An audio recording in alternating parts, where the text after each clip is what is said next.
Okay, just a reminder, we are streaming to YouTube.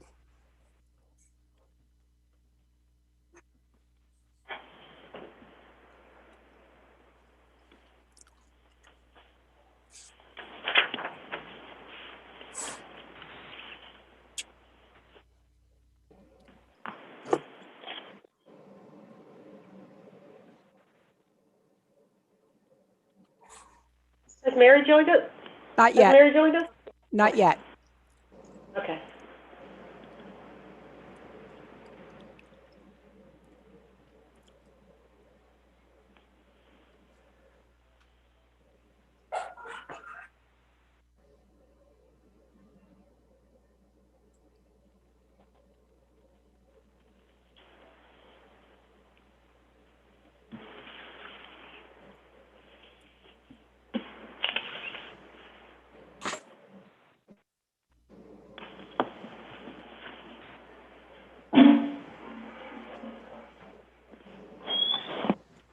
Hi, Joan. Hello. Hi, everybody. Hi, Mary. Hey, everyone. Melissa, I like the name of your screen there.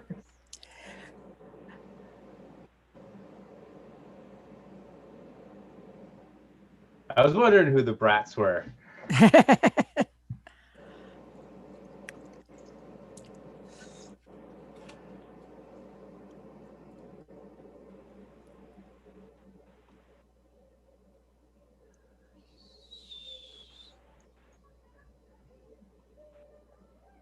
As soon as we get Mary on here, we can start.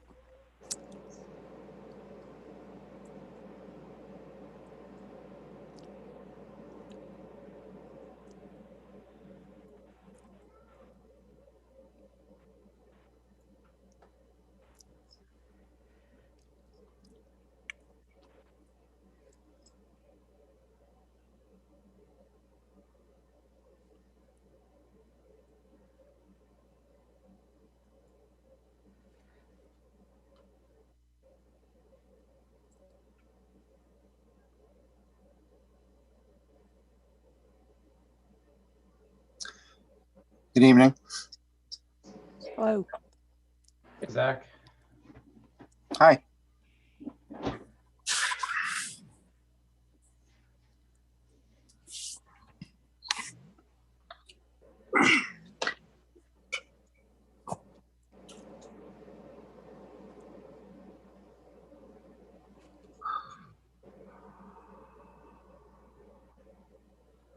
Joan, looks like Mary's having issues with her Zoom link.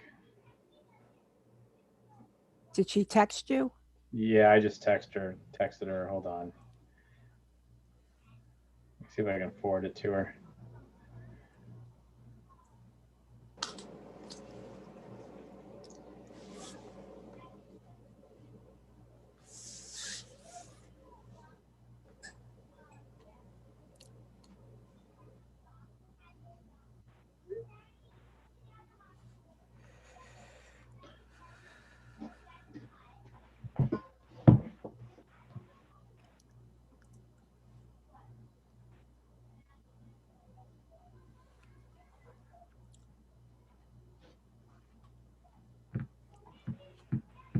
I think she's coming on now.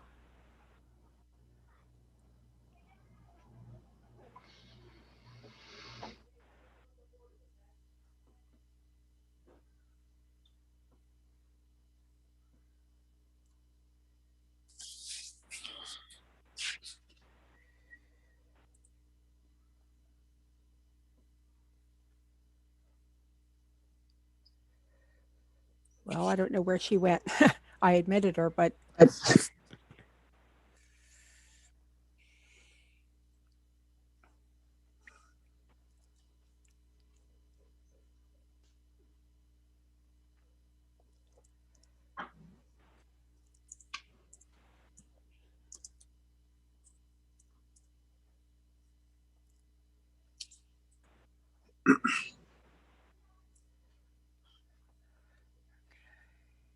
I'm joining us from my computer instead of my phone. So if you see me again, that's me.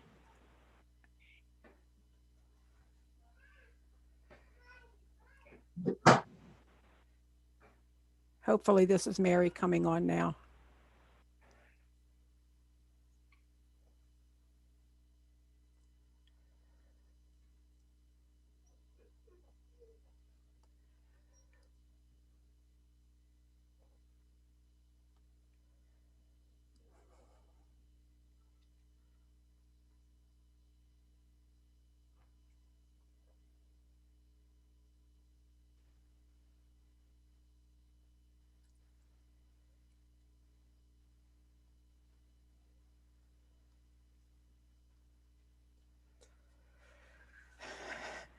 Still says joining for Mary.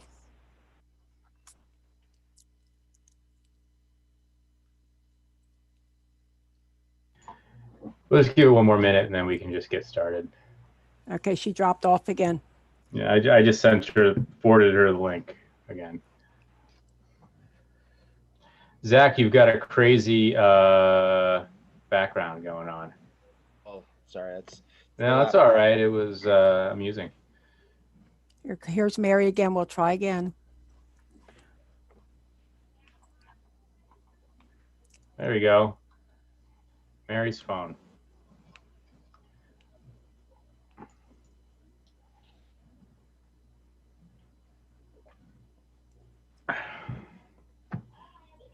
Can you hear me, Dave? Yeah, we can. Unfortunately, I'm on my phone. You actually sound great. And there goes the book. Joan, if you could, I can't find the link. I'm sorry, but if you could send me a link to my email, maybe I could get on my big screen, but otherwise we'll get the meeting started. Be right with you. To what email, Mary? You mean your Franklin the Township? Franklin Township one. Yep. You want me to do it, Joan? Yes, please. If you Okay, can. I'll do it, Mary. All right. So, Mary, would you like me to just call the meeting to order?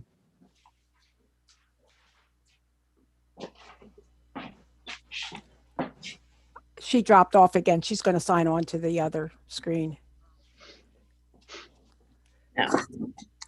I can call the meeting to order. Sorry, I dropped my whole binder, everything on the floor. Things are not going well tonight, are they? Anyway. Let's call the meeting to order. You can hear me? Yes. Yes. Okay. I, Mary McVeigh, call the February 17th, 2021 Franklin Township Board of Supervisors meeting to order at 7:05. Also in attendance via Zoom are Vice Chair Dave Gerstenhaber, Supervisor Morris, Auerbach, and Day. In attendance are Solicitor Mark Thompson, Township Manager Joe McFall, and Assistant Township Manager Jeff Eastburn, and Secretary Mary Opromola. How many members of the public do we have, Joan? 1, 2, 3, 4, 5, 6. Okay, 6 members of the public. 7. I'm sorry, 7. Thank you. All right, shall we start with the Pledge of Allegiance? Yes. All right, I pledge allegiance to the The flag flag of the United States of of America America. States of America, and to the republic for which it for stands, which it stands, one nation, one under nation, God, under God, indivisible, with liberty and justice for all. with liberty and justice for all. All right. Now we're going to go to public comment. Public comment is for anything relating to items on tonight's agenda. The last public comment is for items not on tonight's agenda. It's important to state your name clearly for the tape so your comments can be reflected accurately. Please state whether you're a township resident or a township taxpayer. And if you're using YouTube, you must type in your name and address before your comment will be recognized. If you do not identify yourself, your comments will not be reflected in the minutes. Are there any public comments about items on the agenda this evening? I have a quick question. Sure. I'm Jack Kuzik. I'm a Hi, Jack. township resident. I just wanted to find out whether or not there is going to be a update on the pickleball tennis upgrades proposed. Paul Overton, are you on the meeting? If you are, can you comment on this? Or even Yeah. you, Jeffy. Yeah, thank you, Yeah, Paul. I'll be giving the pro update, Jack, but it's the same update that you heard during our pro meeting 2 weeks ago. Okay, I understand that. I know, but Jeff was not in attendance at that meeting. So I wasn't sure whether there was any additional information. No, nothing new. Yeah, Jeff's been out of pocket in the meantime. Okay. Does that answer your question, Jack? Yes. All right. Any further public comments? If not, we have 3 announcements to make. We want to announce that there was an executive session held February 11th to discuss a legal issue. We'd also like to announce that we have hired a part-time secretary. And Joan, could you make the introduction for everyone? Yes, we have a new part-time secretary, and her name is Melissa Ortega. And Melissa is on the Zoom meeting with us tonight, so I'd like her to tell you a little bit about herself. Melissa? Hi, everybody. Hi, Melissa. I am a mom of 2 boys. I'm a paramedic. I'm a pilot. I own my own airplane. And I really enjoy working out at the township office. And I have a little Yorkie named Callie who enjoys coming to work with me a couple days a week. And she has like really taken to Jeff and Joan and Mary. So I'll just keep it brief, but Are you standing in front of your plane? I am. This is my airplane, everybody.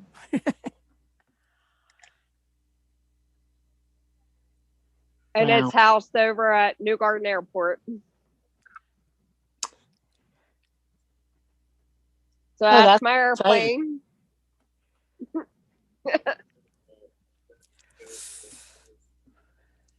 So it's welcome pretty to the fast. team. Thank you. I'm so excited to be with everybody. Melissa, what kind of airplane is it? It is a RV4. Ooh, home builder. Yeah, so it's I don't know if I can turn the video around, but it's an RV4 and it's pretty fast. It gets me to like where I want to go, like pretty quick. There's over 200 miles an hour.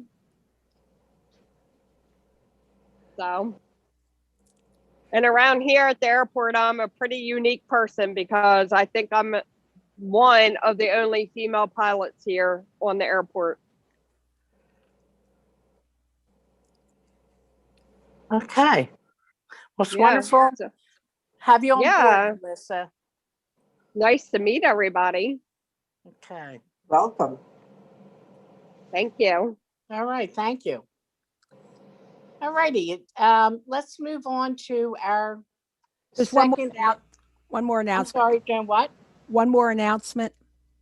Yeah, that's what I was going to move on to. Oh, okay. I'm sorry. Yeah, that the Board of Supervisors agenda has been updated under Business A1 to include a waiver request for John Stoltzfus. And then we'll move on to approval of minutes. Are you there, Nancy, if you could take that? I sure am. Thanks, Mary. I motion for the board to approve version 1 of the January 20th, 2021 Board of Supervisors minutes. Seconded by. I'll second that, Nancy. Thanks, Donna. Any discussion? Okay, all in favor say aye. Aye. Aye. All opposed say nay. Motion carries 5-0.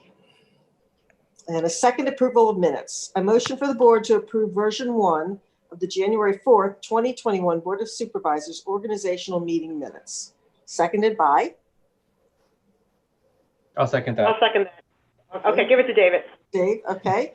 All in favor, any discussion? All in favor say aye. Aye. Aye. All opposed say nay. Thanks. Mary, I thought those minutes were really well written.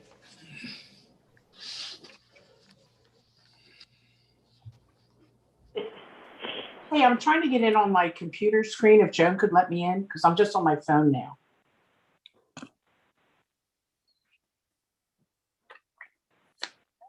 Well, All right. John is next. Yeah, John, you're next, if you could take it next. All right, to make a motion that the board approve the December 2020 Treasurer's Report, which includes the following disbursements. General fund with disbursements and transfers of $80,581.51. Park and Recreation Fund with disbursements of $871.46. Open Space Fund with disbursements of $103,330.74. Capital Reserve Fund with disbursements of $32,312.80. And the Fire Hydrant Fund with disbursements of $580.80, leaving a balance in the funds totaling $685,898.90. Any seconds? I'll second that, John. All right, discussion. I think the only comment I had, I think the open space fund was pretty heavy, but I think we paid the principal on the $3.5 million loan this month. Is that correct? Yes, it is. Okay. Any further discussion? All in favor, say aye. Aye. Aye. Aye. Opposed, say nay. Hearing none, motion carries 5-0. So Mary, I'll take the next one. It's the zoning officer's report. So in the month of December, there were 7 permits issued, $2,099.86 in building fees. There were $0 collected in the impact fees and $2,635 in the miscellaneous fees. 23 inspections were performed, and there are 4 ongoing zoning issues. One ongoing, it has to do with the bamboo issue that was closed. And I'm going to ask a question about that one. And the second bamboo remediation has not started for 4 Duncan Lane. The third is an ongoing high grass issue with the LTL contacted the Property Preservation at KML Law Group for follow-up, and they have indicated that the property should be maintained going forward, so that's good news. And the fourth issue has to do with 3327 Appleton Road. The district court decision was appealed, and the hearing was scheduled for Commons Pleas Court.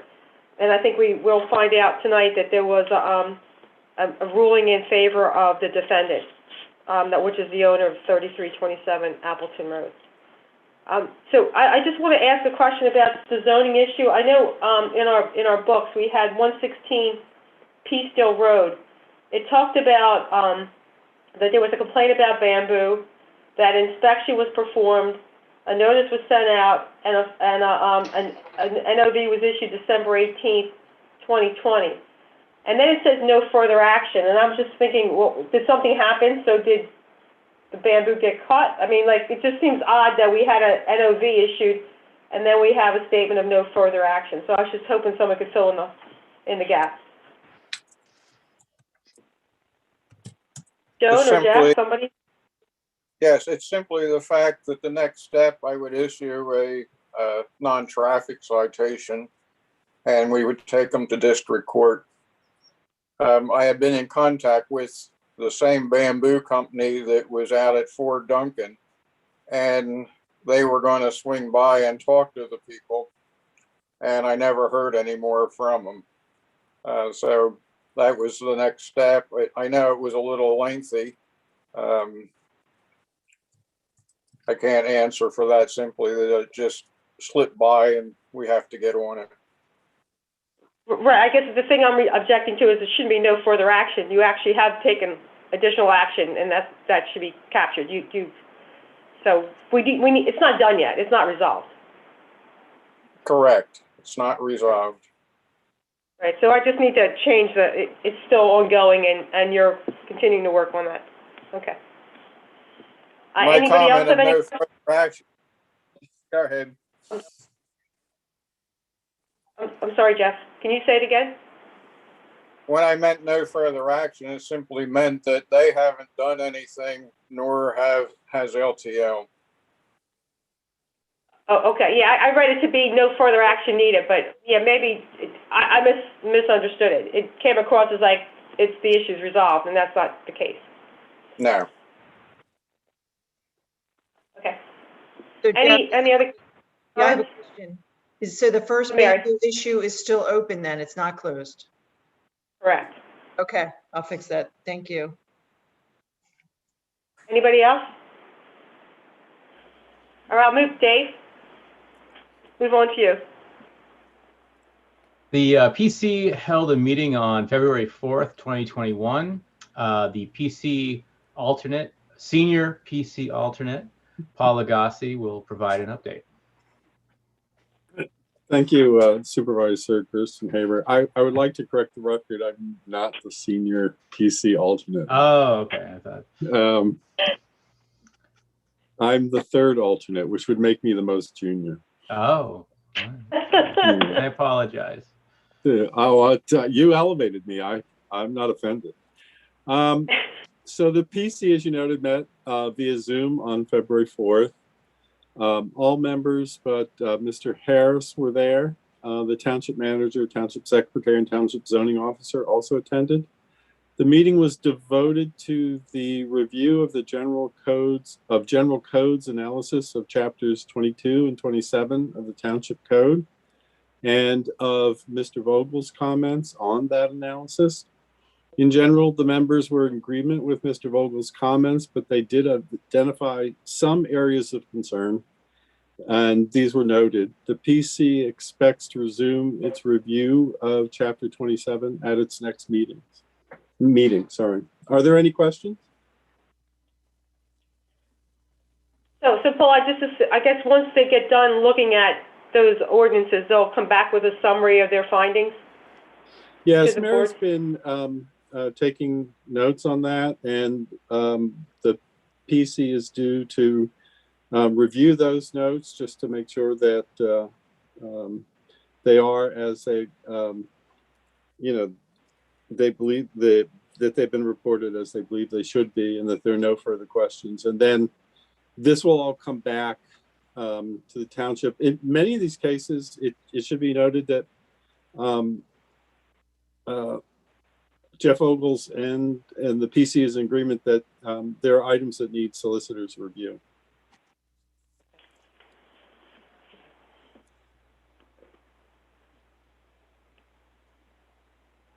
Anything else? Okay, thank you. All right, thanks, Paul. You're still up. The HARB and the HARB and Historic Commission held a meeting on February 9th, 2021. Chairman Lagasse will provide a few updates. Thank you again, Supervisor Kirsten Haber. We met also via Zoom on February 9th, and we began with a presentation from Kathleen Howard, who was from the Chester County Historic Preservation Network, and she gave a presentation on the network and the support it offers to its members. Jim Martin, who is the chairman of London Britain's Historical Commission, is also the network's regional representative for the region of the county that we're in, and he was also in attendance.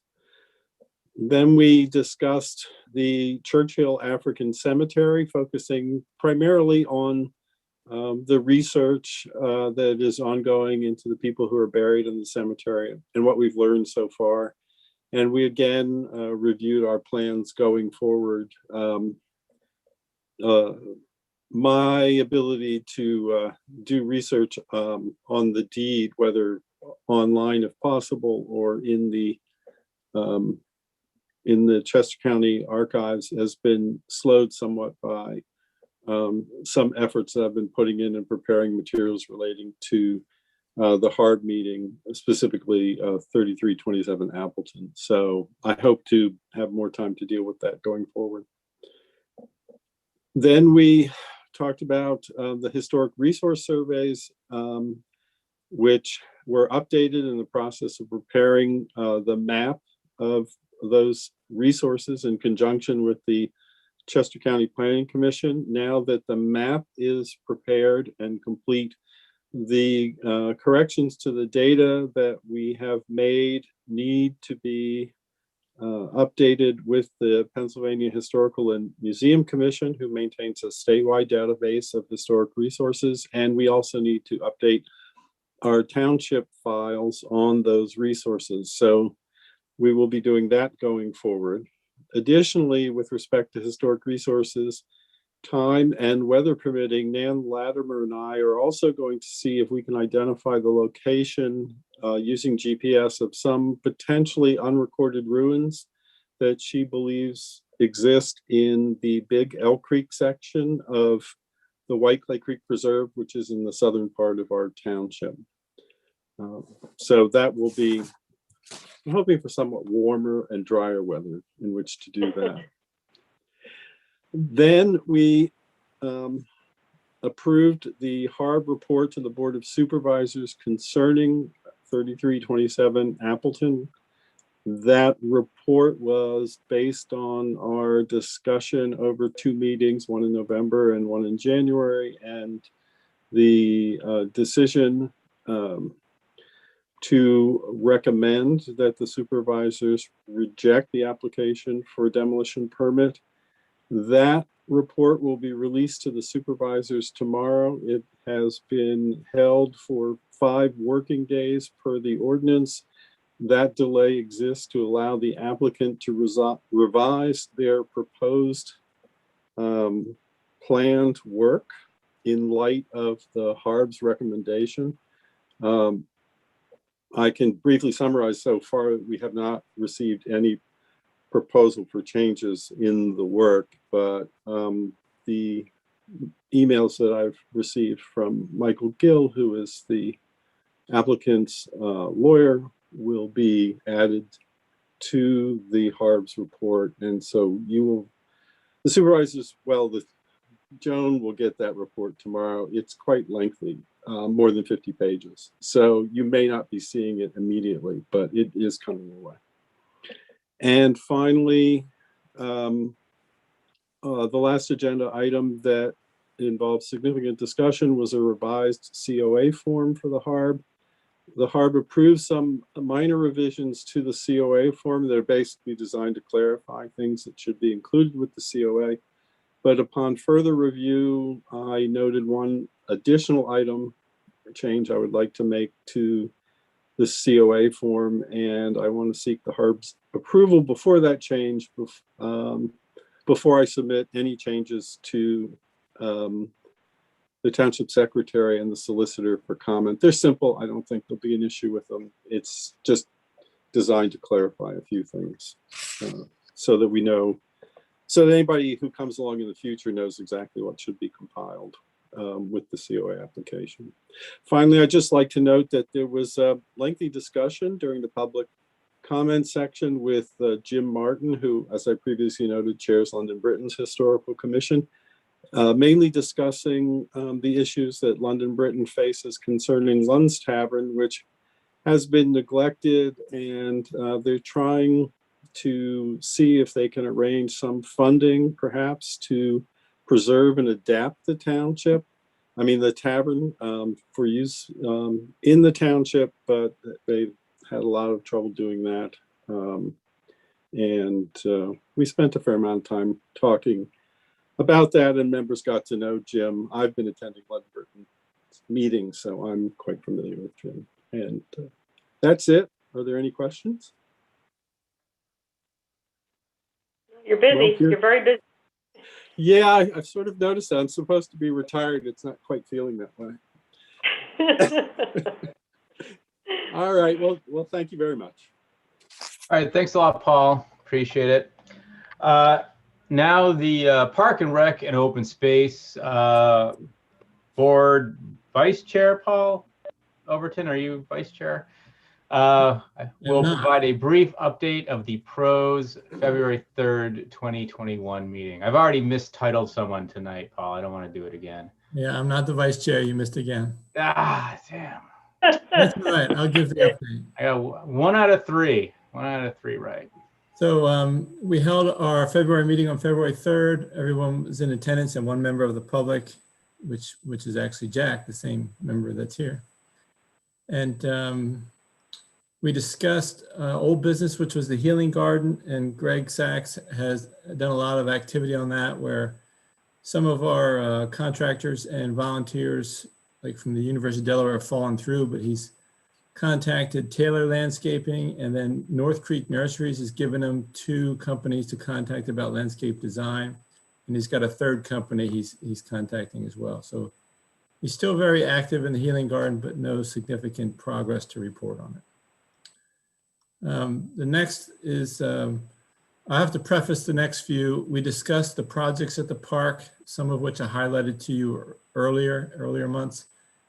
And, but in this discussion, Jeff was unfortunately absent. He's really the key to many of these discussions because he did all the work getting quotes from contractors. So unfortunately, we didn't make a lot of decisions. The first one was the water fountain for the park. Jeff provided us many options, but there was a lot of questions, but he wasn't there, and we didn't make a final decision on the water fountain. Everyone agrees we need one, but they weren't able to pick one without him. So we're gonna have that hopefully wrapped up next month, in next month's meeting. Pickleball court, we discussed that, and as you know, that's what Jack's interested in, and what we told him then was we have 2 quotes on the pickleball court, and they vary greatly. And I don't want to discuss numbers here because we intend to get a 3rd quote. Jeff had a 3rd bidder lined up, but because of the snow, we canceled the bid walk because they can't really see the pickleball court concrete under the snow. And then, of course, Jeff went out for a few days. So we're going to get another quote when the weather allows us, and then we'll let you know the recommendation on the pickleball court. So that's where that stands. Everyone's in favor of doing something, but we want to make sure we have the best price for the taxpayers. Another project is seal coating the entrance and parking lot. Same situation. Everyone's in support of it, but we only have 2 quotes. So we asked Jeff to get a 3rd quote, and he's got requests into 2 contractors for that 3rd quote. So hopefully one of them will come through to get us a 3rd quote, and then we can make a recommendation on that. And then the last one is the tennis court repair. So we do have 3 bidders on the tennis court repairs, and we do have a clear winner in that bid. And so this was our first official vote, I think, as the pro committee on a contract. And we've voted to recommend to you, the board, to go forward with McGinn to resurface the tennis courts and repair the cracks. So unfortunately, since Jeff wasn't there, we really dropped the ball on, we should have had the quotes in your manuals tonight, in your books. So we'll get them for you next month, and then you can vote on them next month when you have all the data in front of you, okay? And then the quotes can be in the public record. So, but you'll see McGinn is the clear winner of that. It's roughly $18,000 to resurface and fix the cracks. They have it as 2 separate quotes. You have to combine them to get to $18,000. That is fixing all the cracks, and then 4 layers of color coat on the whole surface, and power washing first. So that's much better option than what the others were. We're giving a higher cost to do less work. So we liked them again. And then separate from that, we're also recommending you award Yardworks to do a asphalt patch in the center of the tennis courts between the 2 courts where the old court and new court meet. There's developed a really bad crack, several inches wide and several inches deep. It's outside the playing surface, but we don't want more water to get in there and freeze and damage the asphalt anymore. So we would like to recommend Yardworks to do a crack repair. It's like we're going to do a saw cut and like filling a pothole, put hot asphalt in there and compact it. So that's the suggestion. Any questions on that? I have a quick Paul, question. Okay. I was going to go first. So you have a number of projects, and you're right, we've discussed them several times before, and I kind of put the tennis court on the side because we know that that money is much more than what you would have in the park fund, and that was going to come from the general fund. Now, I can't speak for the board. We still have to vote on it, but that's kind of, I look at that as separate. When you come back to us with the other three proposals, will you prioritize them? Because once again, I don't have a sense of how much money's in the budget, and if we can do everything. So for me, it would be helpful to know if you could say this is really important. Like, we got to get this water fountain. I'm just making it up. We have to do the water fountain. So put that at the top, and then I guess you'd have to tell us between the still coating the parking lot or the pickleball what you found to be more important, or however you want to present it. Yeah, we can do that. We can do that. And I just from the comments in the meeting, I would think the tennis courts would be the #1 priority, would be my guess. But I'll have that discussion at the pro meeting and we'll get back to you. That'd be great. And like I said, Paul, I kind of looked at tennis courts on the side, but if you want to, if your message to us is that's the top, then that's an important. And yeah, this is John Auerbach. I agree with that, Paul. I think the tennis courts are probably the highest priority. If you look at the use of the park, the ball fields are like the #1 use, but second only but a tennis court. So in terms of residents' use, the tennis courts have a high priority for me. Yes, I think we agree. And we were thinking down, like you said, that would be a capital project, and then the road, the parking lot paving and entrance would be maybe a road project budget, come out of the road budget. But I understand it's all township money, so we'll prioritize the project. Great. Can I ask you, Paul, what about the basketball court? It was not a lot of money, if I remember. I'm sorry, yeah. So the basketball court, the project there is to reseal the asphalt and paint new lines, right? And that was included as an item or an option in the sealing contract. So I failed to mention it because I passed over it as part of the sealing bids that we don't have a third quote yet. But you're right. Okay. It's the entrance road and the first parking lot and the basketball courts are all together in the sealing quotes. And you can clearly see that asphalt is older than the rest of the park asphalt. Jeff explained that was the first part originally built with the building. And then in later years, they added the extended road that goes way down the hill to the additional 3 parking lots. So that asphalt's in much better condition. Okay. So Paul, you're hoping that the pro committee has all these quotes in order for our March meeting and we can start making decisions. I mean, I know you've decided on the tennis court. Yeah, I but think the others? Yeah, Mary, I think so. Okay, great. We're just 1 quote away. We have 2 out of 3 for all of them, right? Okay. So hopefully we get a third bidder there. Yeah, it's a lot. There's a lot of moving parts. Well, and Jeff's doing a good job. You know, we meet the contractor out there and walk them through in person so that they're all getting the same story and seeing. Oh, he's dragged me out there too, Paul. Yeah. And I'm not complaining, Jeff, if you're listening. Yeah. Hey, Paul, I got a quick question. I apologize if it's a little too inside baseball or not, but when we were looking at the center seam between the 2 tennis courts, there were a couple of options that were thrown out there. Yep. And one was clearly not the right one, but the other 2 were the patch, I think, that you just discussed. And the other was if you're going to saw cut it, just put a channel down there to keep water off the courts. Yeah, there's actually 4 options. So the first Band-Aid approach is put in some Sikaflex 2-part polysulfide sealant, which is something you'll see between concrete pads. It's just a soft material that you pour in and it self-levels and it just fills the gap. And the manufacturer doesn't guarantee it because it doesn't adhere to asphalt very well. They guarantee it on concrete. So we would know that it's just a patch trying to hold that in for a few years till you need to repave the tennis courts. That was the cheapest option, but we just felt it was a real Band-Aid and with no guarantees. And then the second one is the asphalt one. It's the second in cost, but I think it's a good option to do a saw cut and then level it with asphalt. The third one was to do the same, saw cut it, dig it out, but instead of asphalt, we would fill it with non-shrinking grout, which is a cementitious grout you might see under a motor or a light post or something like that.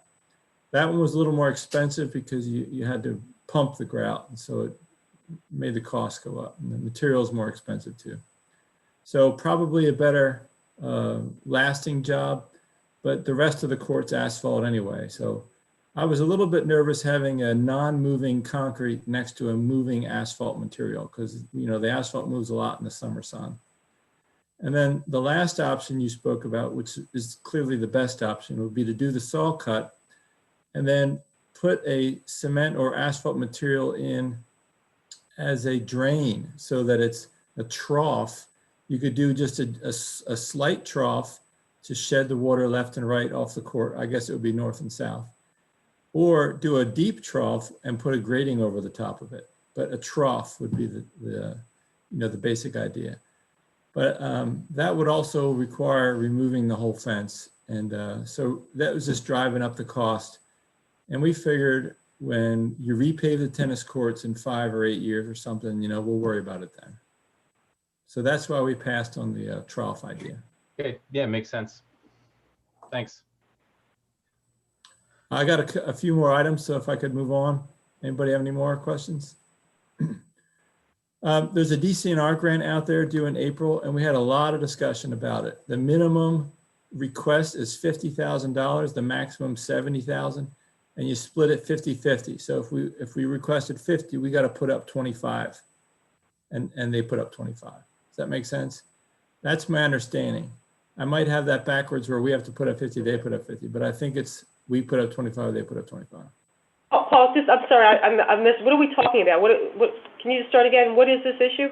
We were just discussing that there's an opportunity for a DCNR grant to that's only provided for communities under 5,000 residents. So we just make that. I think our last count was like 4,500 or 4,700 or something, right? So we would be one of the few townships or communities that could apply for this grant, which is good, right? Because then we have less competition. That's competition. But of course, your project is being graded and ranked against others. And we had a few ideas for projects. You know, one was playground equipment. One was doing something with a trail system. One was doing the healing garden. But for all of them, we just didn't have a clear winner that we could say, yeah, this is a great project and it'll score well and it's, you know, $50,000 worth of work, and that we feel good asking the board to put in $25,000 of your own money, of township money. So we didn't come to an agreement on what the project would be and if we would apply for the grant. So, you know, I've heard some ideas since then about the playground equipment, maybe making our playground equipment more ADA accessible. Right now, you know, I think we have a nice playground, the tot lot I'm talking about, but it's not really ADA accessible. So maybe that could be something we add in there. But that would probably require expanding the playground or replacing the current jungle gym or whatever you call that big piece of equipment in the middle there with the slides. So that's something we can talk about the next meeting. We would only have one more meeting to discuss this because the grant applications are due in April. But So I'm just going to say one more time, we got to prioritize because this is starting, I mean, these are a lot of projects here. And it's just, I mean, you said the healing garden, there's going to be a cost associated with that. So you guys have to keep that in mind. The tennis courts, like I said, I put them aside. But I just ask that you come back because we can't do it all. I mean, Donna G doesn't think we can do it all, but it's a board discussion. Donna, could I make a comment? What Paul was just speaking about this grant, we would apply for it this year, but we wouldn't get it till next year. So I think when we're talking about tennis court, we're talking about now, this year, 2021. That everything would be pushed to 2022 for the grant. And many months ago, I talked to Mr. Gilchrist, who is the rep for our region. I thought it was a 60-40 split, but I would have to go back and recheck it with them. Yeah, I don't know. Mary, I'm just reading the pro committee meeting minutes. Right. And so, you know, Right. that's secondhand information. I might be wrong. It might be 60-40. Right. But our minutes reflect 50-50. Okay, all right. Well, and I know Greg Sachs did talk to Mr. Gilchrist. Yes, And so yes. he has way more details than I do, but it would be nice if we could do something ADA compliant over there. But I don't know, like I said, Donna, this would all be 2022 money. And as you know, playground equipment is very expensive, but No, I think you make a really good point, Mary, that this is we're not, it's a Yes. long-range plan, and and it's important that we do look beyond just 1 year. So it's actually really good that Paul and the team are thinking not only this year, but what else can we do for next year? So I that's think good. too, the world we live in has really changed, and people have our parks and our trails are unbelievably important to everyone. So we need to put a little bit of focus on that. But yeah, so we'll wait till you come back to us next month. Yeah, and so Donna, we don't, if we don't come to agreement, there might be no application, right? So, but I'm just giving you the update that we discussed it at length, but no clear project came out as what we want to apply for.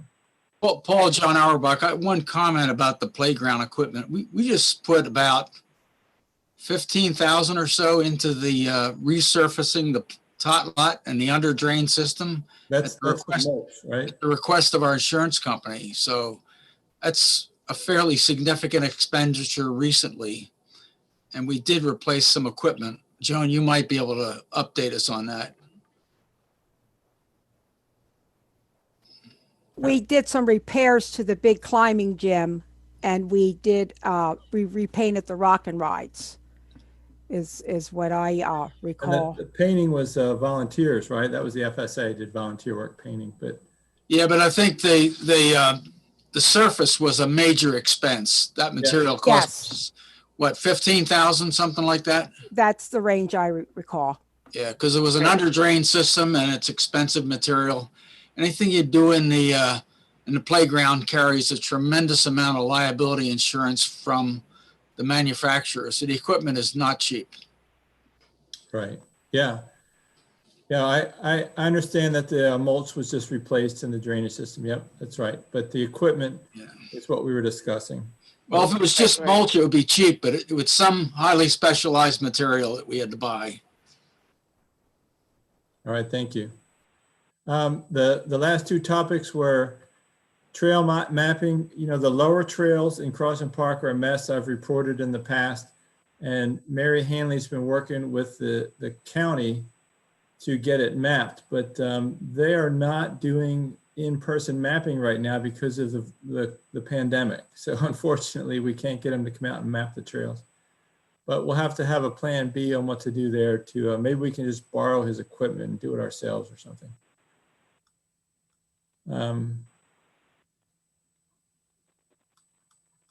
I think that's it. So that's all the notes. And so at the bottom here, I have a note where, we're waiting on the 3 quotes for the things I discussed above. And that's the follow-up action items from the meeting. Any questions? No. Nice job. Thanks. Thanks, Paul. Thank you, Paul. Thank you very much. Okay, we'll move on to the comprehensive plan. Joan will provide an update on the upcoming agenda for the February comprehensive plan meeting. There will be a meeting next week of the Comp Plan Task Force, and the Chester County Planning Commission will not be in attendance for that meeting because they are working on writing the comp plan at this time. So the task force members will meet to discuss the progress they've made and just to go over everything and make sure that they're on the right track, that they feel that they're on the right track. So there will be a meeting next Tuesday. All right, any questions on that, anyone? Yes, yeah, I do. So not on what Joan said, but on what was in our book. So in the book, it talked about, it was an update, and it talked about what had been done in January, and then it talked about what's being done in February, and that was fine. But then it was number 3 that I have a question for. It said the final step will be the MPC review period, which will include a public meeting by the PC to review the plan, a 60-day review period by outside entities, and a public hearing by the board, followed by the board's adoption. And I just was wondering, is there not a step where the board gets to see the comprehensive plan before it goes into this MPC review?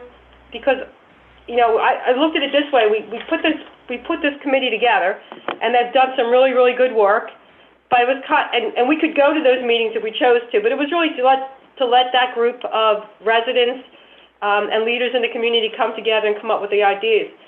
I'm expecting to get it back to the board for us to review it before it actually goes into any kind of public meeting or review by the PC. I think we should have a chance to look at it and have a conversation with the committee to say, this looks good, maybe we need a little bit more of that. I think there should be some kind of interaction before it goes public. So I was just wondering, is that in the plans? And if not, we should get it in the plans.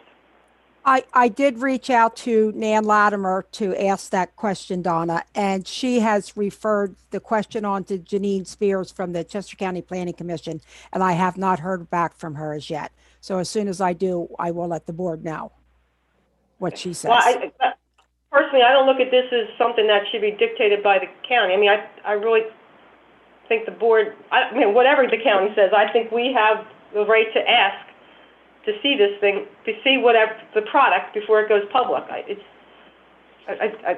think to wait to the very end, and I don't know what. So I haven't gone to a lot of meetings. I've been to 2, and I think the team's doing a good job. So it may not even be a situation where we're not in agreement. But if we're not in agreement about some issue, and I hate to get to the very last part, and then as a board member we start saying, well, we don't like that, or we think there should be more of this. It just seems like it could screw up the whole timing if we don't get to it sooner rather than later. So maybe, Joan, sorry, Don, I'm just thinking, maybe Chester County understands a process, and this is going to be part of the process.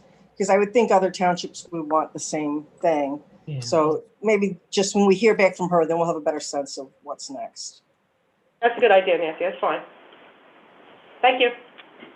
Okay. I just want to be clear. To me, it's not nice to have, but I think it's. I'm more than happy to wait for an answer. It may not be a problem. They may have it all figured out. Yeah. Thanks, Donna. And you'll get back to us, June, right? As soon as you hear. Yes, I will. Okay. Perfect. All right, Nancy, could you take the next item? Yes. I'm not sure Jim's here, but Jim German will offer his report for the Franklin Township Sportsmen's Association. I do not believe he intended to give a report since hunting season is over. It's over. And okay. Okay, so we can move on to business, right? Yeah. Yes. All right, John, you have the first item on the business agenda, please. No, it's Nancy is. Yeah. There's an updated schedule, so there's an item ahead of the one that you just mentioned for me. All right, okay. So do you have it, Nancy? Yep, I do. Okay. I make a motion to approve the request to waive the requirement of 19-106.5, which limits the size of the agricultural exempt project to less than 10,000 square feet of building and less than 5,000 square feet of adjoining parking or movement areas. The Stoltzfus family desires to construct the stormwater facilities for projects constructed on parcel number 72-7-3, 3201, Appleton Road, as outlined in the engineer's letter dated February 16th, 2021. Seconded by. I'll second that. Okay. Discussion. Jeff, maybe, do you want to just give us a highlight? Jeff Vogels? Yes, I can. And what the Stoltzfus are requesting, obviously, is a waiver of a full engineered plan for their stormwater management plan.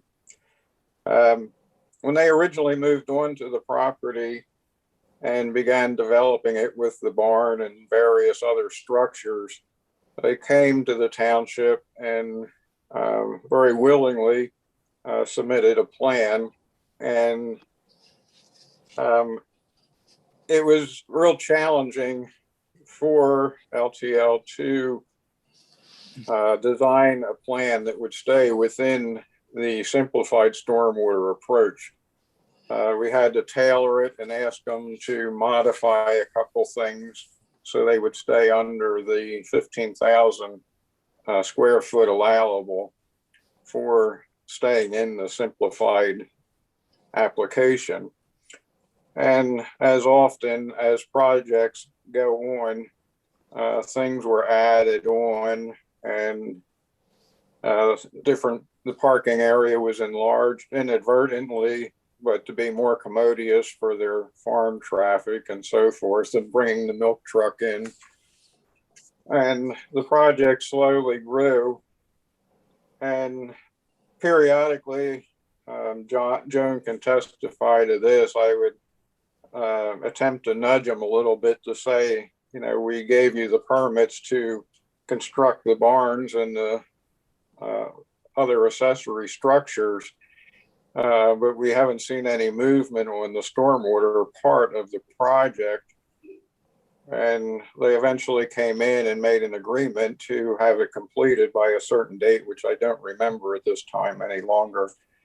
Then to have additional income, they came and made a request to put a greenhouse in as well. And I was trying to work it through to make it as convenient as possible for them. But the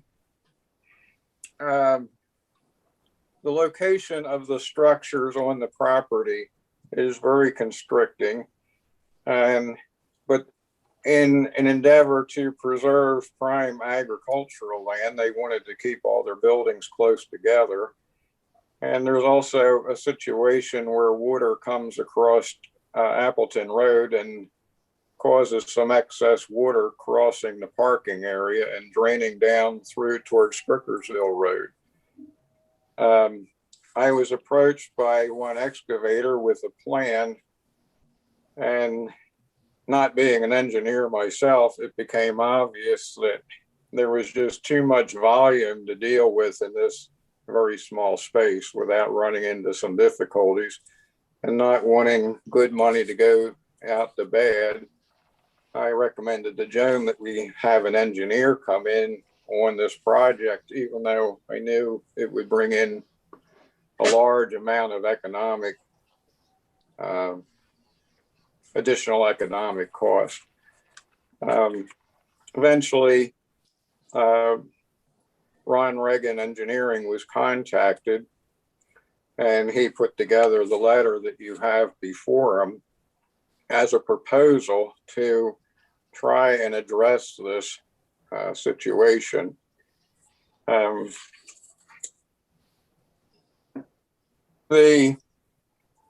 Some of the projects have been overlapping, and they would very much like to have their greenhouse put up for economic reasons. If they don't get it up soon, it will be a little bit late for this year's spring plants that everybody likes to purchase. And in order to try to accommodate and meet the demands of the stormwater ordinance, we allowed Ron to design a plan where he felt that it would be adequate for the stormwater management. The actual square footage, as it says in the letter, is almost double what's allowed in the ordinance. And basically that's why we're here having a meeting tonight, because it's not something I can arbitrarily just say, okay. Due to the complexity of the situation and the consolidation of the buildings and the runoff across the road that actually goes down between the buildings and then goes under Strickersville Road right at the bottom edge of the property, he proposed to use the standard simplified approach for the stormwater to accommodate the basic needs. And he also proposed to put in some yard drains to capture some of the runoff and actually pipe it down near the inlet of the road crossing on Strickersville. As I looked at it, it appears to cover all the bases. It gives them a little bit of allowance in case they have any additional changes that they want to make. Not a lot, but we didn't want to tie them in tight. And I think it would be a reasonable proposition. But again, it's not a decision I can make. So Are there the any board, questions? sorry, Jeff. Any questions for Jeff? I have a question. Jeff, I have a question. Okay. John, I just have a question. So, Jeff, if I understand you correctly, or maybe I'll ask a different way. So, a solution has been proposed, and actually Joan was kind enough to go over it with me. And so you're saying to you it seems to be adequate, and of course Ron's told us it's adequate, and Ron's an engineer. If we say no to the waiver, it doesn't change the solution. It just means that the farmer has to spend more money formulating a plan. So, am I correct? It doesn't mean that there'll be a better solution. It just means they'll have to pay more money to get us to the place where we're at already. Am I understanding it correctly? Now, if you would choose not to give the waiver, in order for them to fulfill the stormwater ordinance, they would have to go to a full engineered plan, which involves quite a bit more work on the property. Most all the infiltration beds are a lot bigger. It's part of the stormwater ordinance that the DEP requests for a more, I'm not sure if I can word this correctly. It just collects more water and is able to infiltrate it into the earth better, and it provides whatever does run off is actually cleaner for going into streams. That's the best I can describe it. So just to summarize The then. simplified, right? Yeah, so if I could just summarize, we have, the Stoltzfuses, have this situation. We've worked with Ron and with Jeff. They're both comfortable with the waiver. It allows the Stoltzfuses to start growing their growing season, which is really important to them.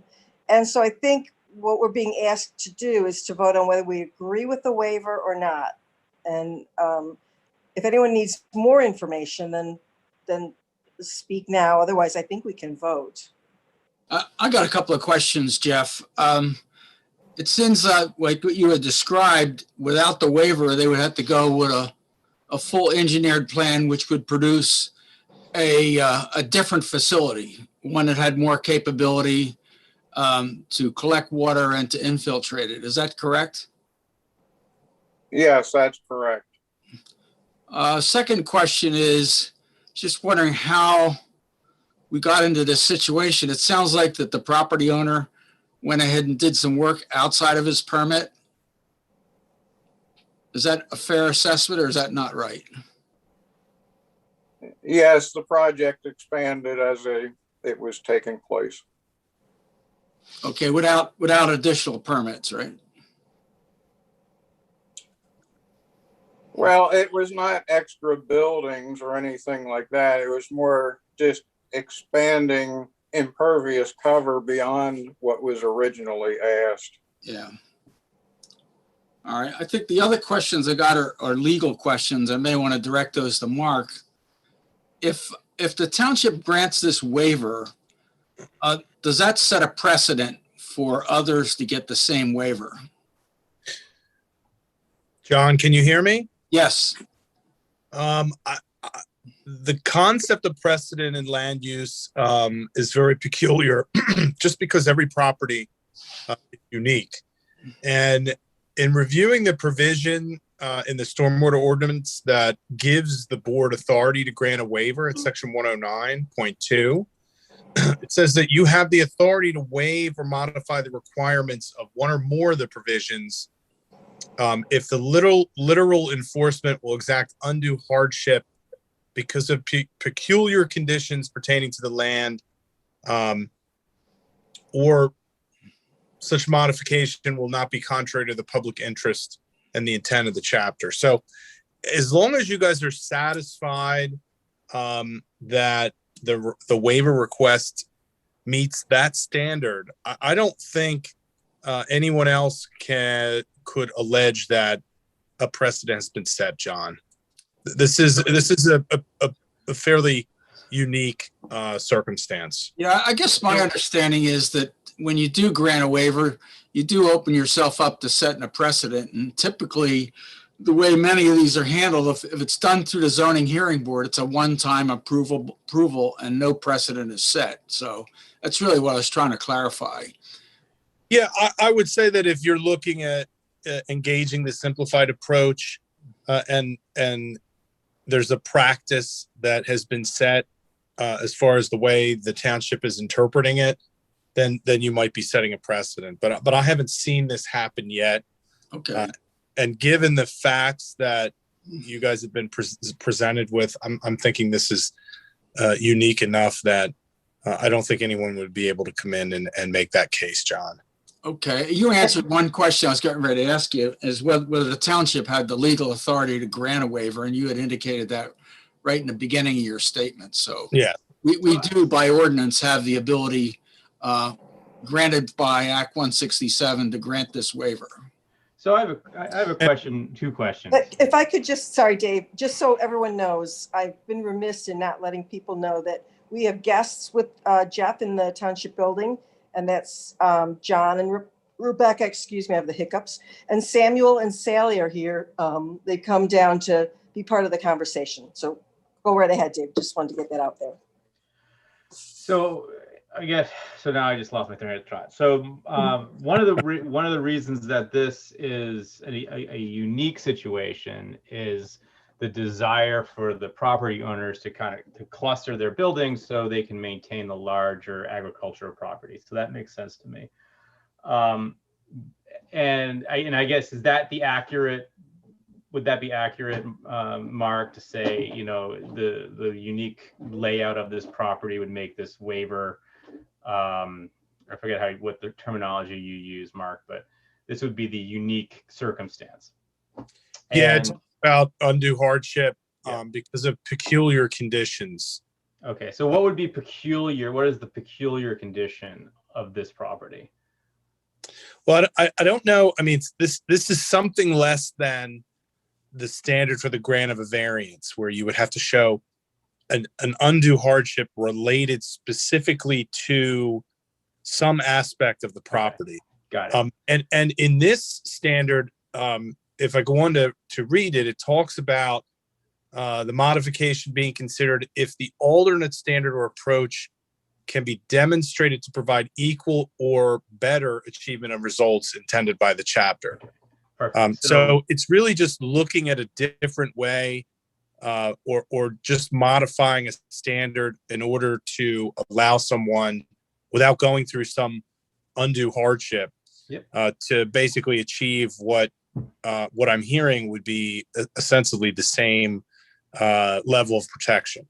So that generated a third question. So the second question is, these are DEP standards, and so how often does the board have the authority to waive DEP standards, right? So you have to, as long as you demonstrate an undue hardship or demonstrate a peculiar nature, you can say, okay, well, we can ignore DEP regulations in lieu of, something like what we're doing here, where we have two of our engineers say this is an appropriate solution. That's right. So in this case, what I think what we're allowing is for them to basically go under the simplified approach standard rather than employing, the full engineered plan, which is much more, much more burdensome. Sure.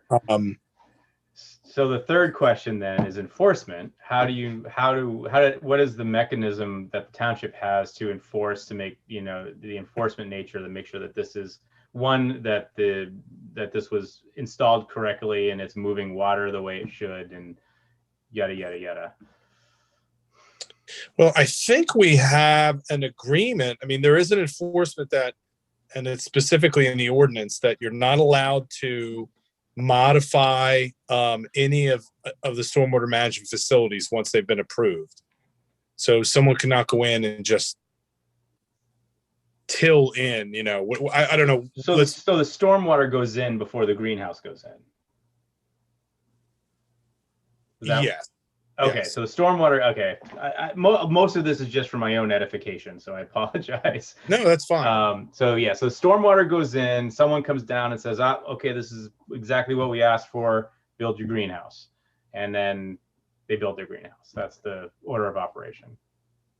Okay. Good. Right. It might be at the same time because it would be part of an approved plan. Okay. David, comments related to what you just said. I think, I'm not sure the situation's peculiar. It appears that a permit was issued and then during the course of construction, the impervious surface and buildings expanded beyond the permit. So I'm not sure that's peculiar, but looking past that and assuming we would approve this waiver, we need to be sure that they stay within what the waiver did. I mean, we're expanding the situation by allowing a waiver. So we need to make sure that it doesn't occur again, that we don't get any construction growth as we continue, because the project's not done. Right. I think from most of our relationships with John and his family, they've been straightforward, and I think, you know, it's a fair point, John, but I trust that Samuel and John and their families will follow the waiver. And I know they're in the room with Jeff, and they're very honest and direct people.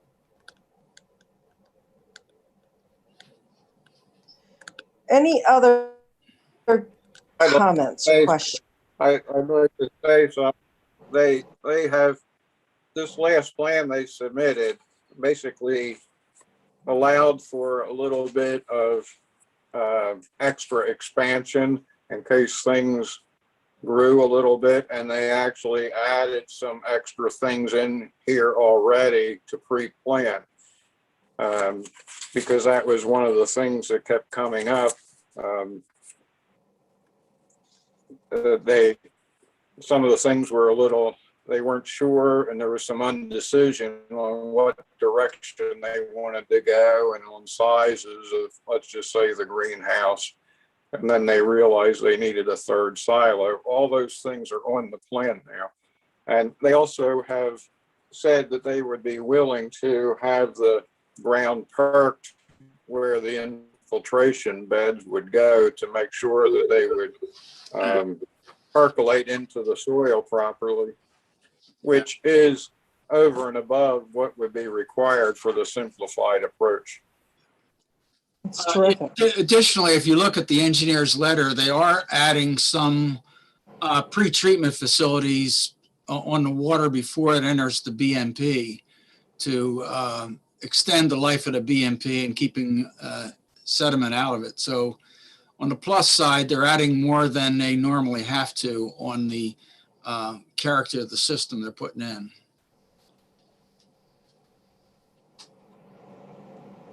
Any other questions, comments?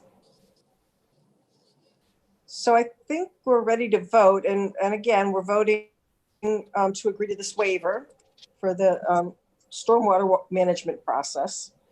All in favor, say aye. Aye. Aye. I'm giving a yay vote on the contingency that we monitor this facility to make sure it stays within the bounds of the permit and what we agreed to tonight. Okay. All opposed, say nay. Motion carries 5-0.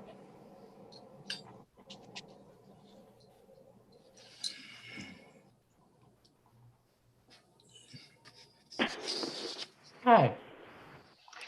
That was a good discussion. John. could you Next finish?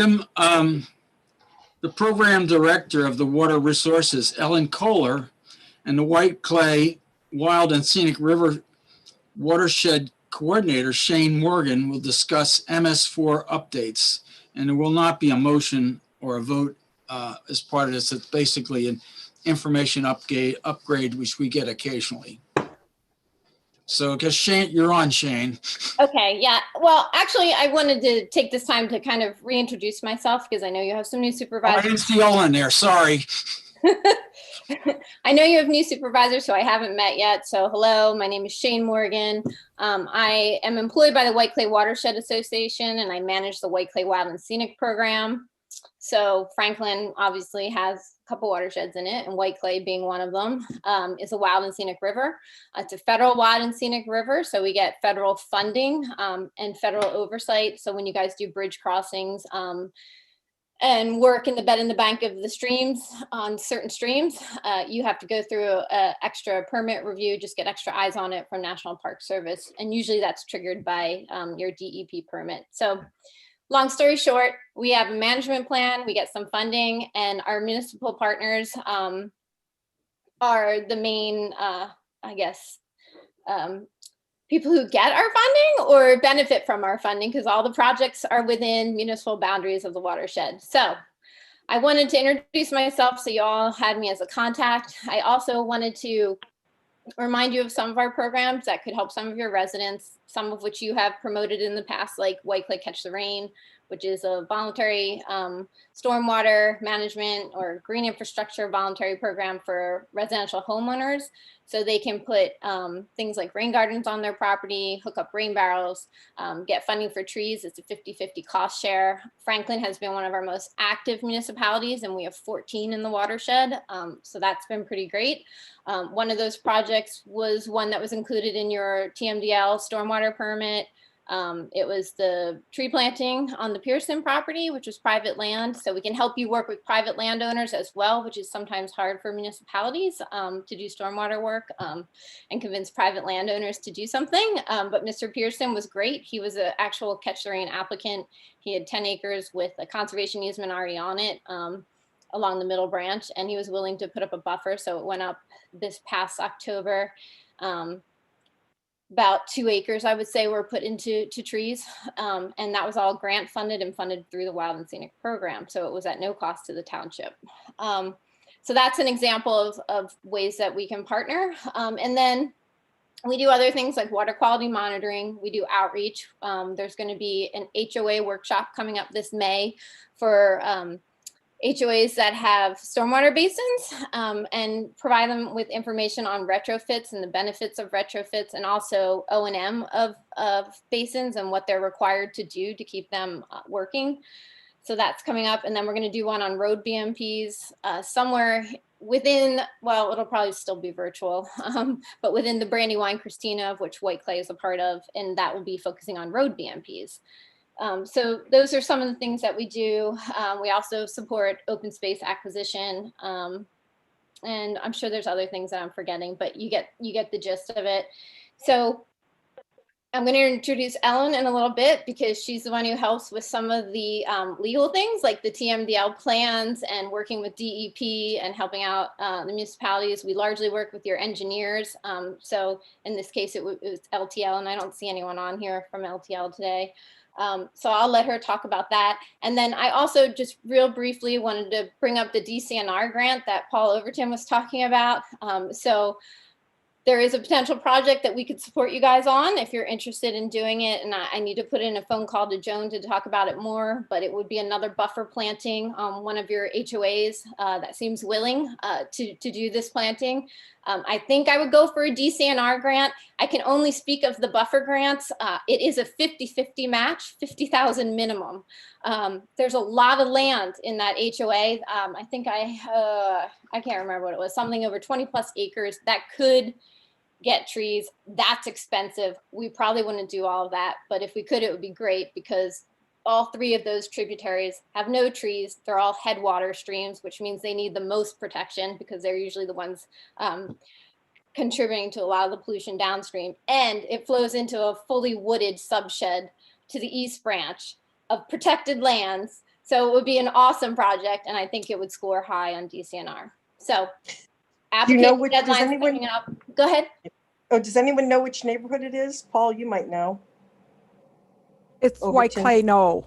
Yeah, I Oh, wasn't White sure if Clay I Knoll. could Oh, say great. it. I wasn't sure if I could say it in a public meeting yet.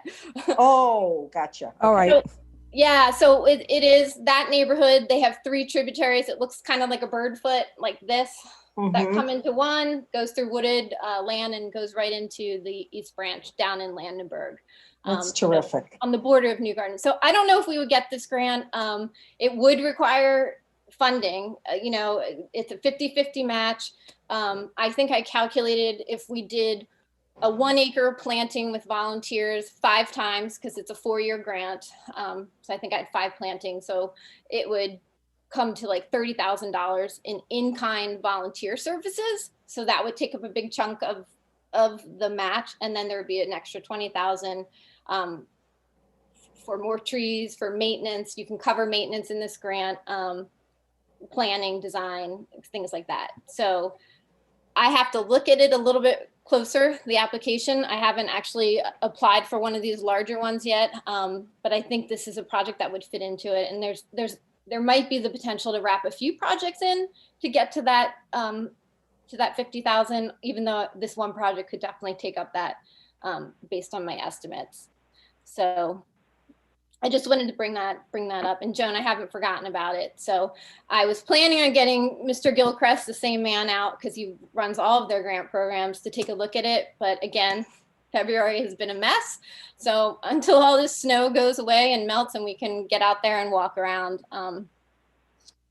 I kind of have held that off. So Shane, that land is steeply sloped. Would that It is. generate any difficulty in doing this planting? Any additional I difficulty? don't think so. So what's really nice is that, I mean, I'm not advocating for mowed land ever, but it is pretty much mowed. So there's no invasives there. So it wouldn't require a lot of prep work.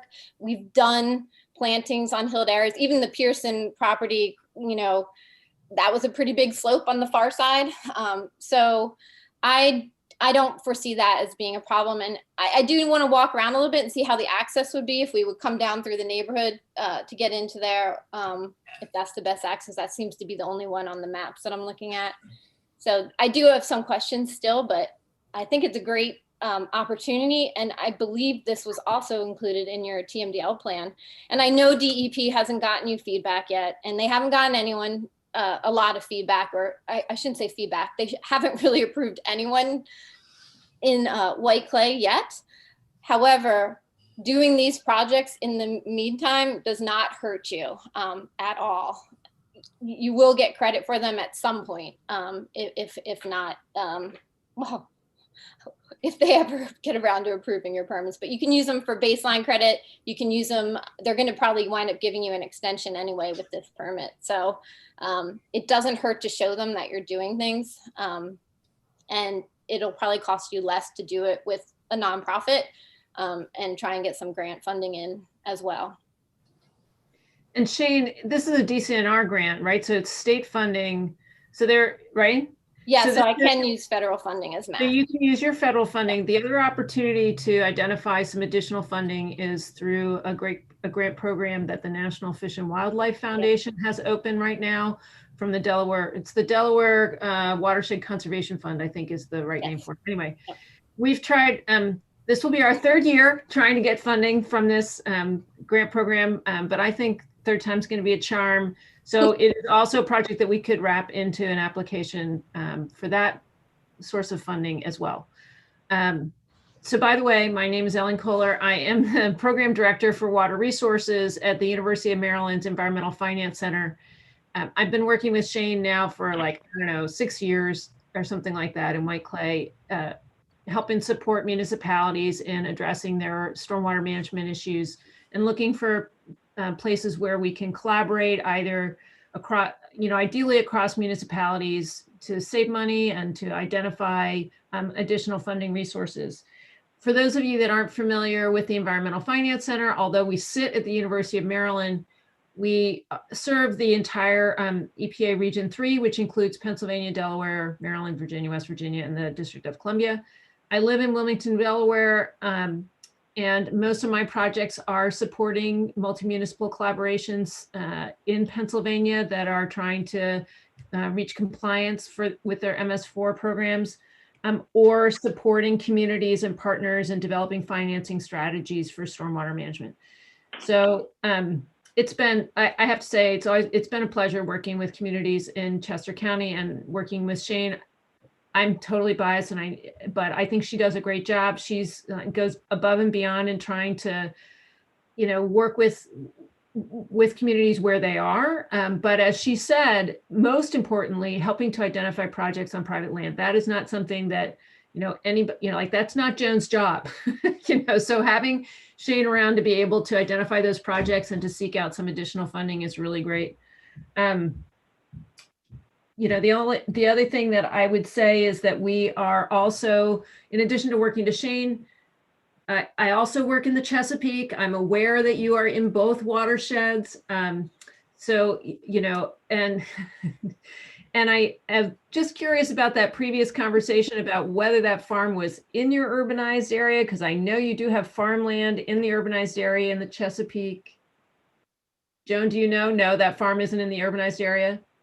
Are you talking about the one that Shane was talking about? The one that you just voted on the waiver for? Jeff. Oh, Jeff's off. It's okay. It's in the northern part of the township, so I believe it is. Okay, so just something to think about. Maybe you could partner with that family to maybe put in some additional agricultural BMPs. Oh, wait a minute. Are you talking about the family that we just did the waiver for? Oh, no, they're down in the Chesapeake. All right. Right. But are they in the urbanized area of your Chesapeake watershed? No. You're asking me to remember a map. No, no, Paul? Unlikely. Okay. Well, it's funny though. I mean, you do have farms in your urbanized area in the Chesapeake side, which is, as Joan and I have discussed, is just, yeah, anyway. So again, as Shane pointed out, we are just here to introduce ourselves again to make sure that we're around and ready to help you with stormwater management generally, with your MS4 challenges specifically, any flooding concerns that you have. I keep hearing that there's like folks at PennDOT who really want to be working with townships. I am going to let you know when I find that individual who is ready to work with you guys. And yeah, because we know there are a lot of issues around the roads too. Yes. Around the PennDOT roads, shall we say. So do you guys have any questions for us?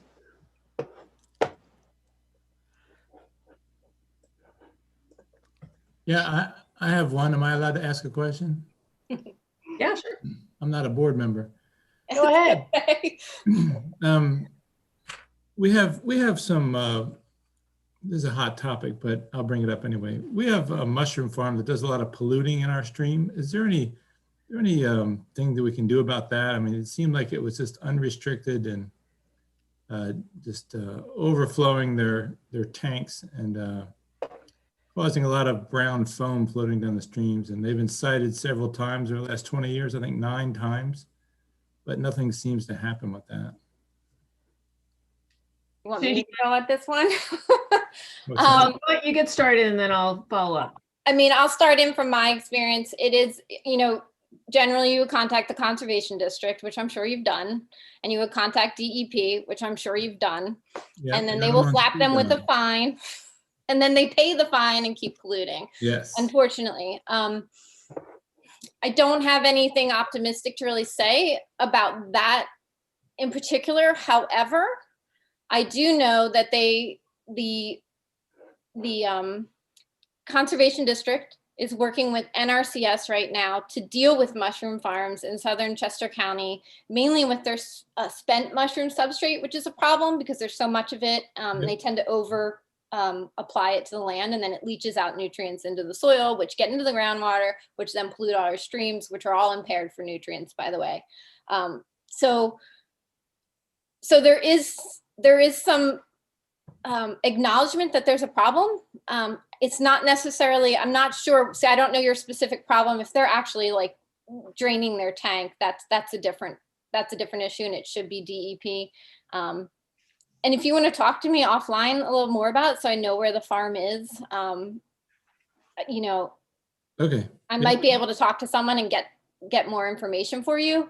And then the other person that you might want to contact, and I don't know if you've ever tried American Mushroom Institute, but Rachel Roberts is their executive director, and she knows a lot of these farms and farmers, and she may be able to talk to them or go about it a different way. She's not a regulator.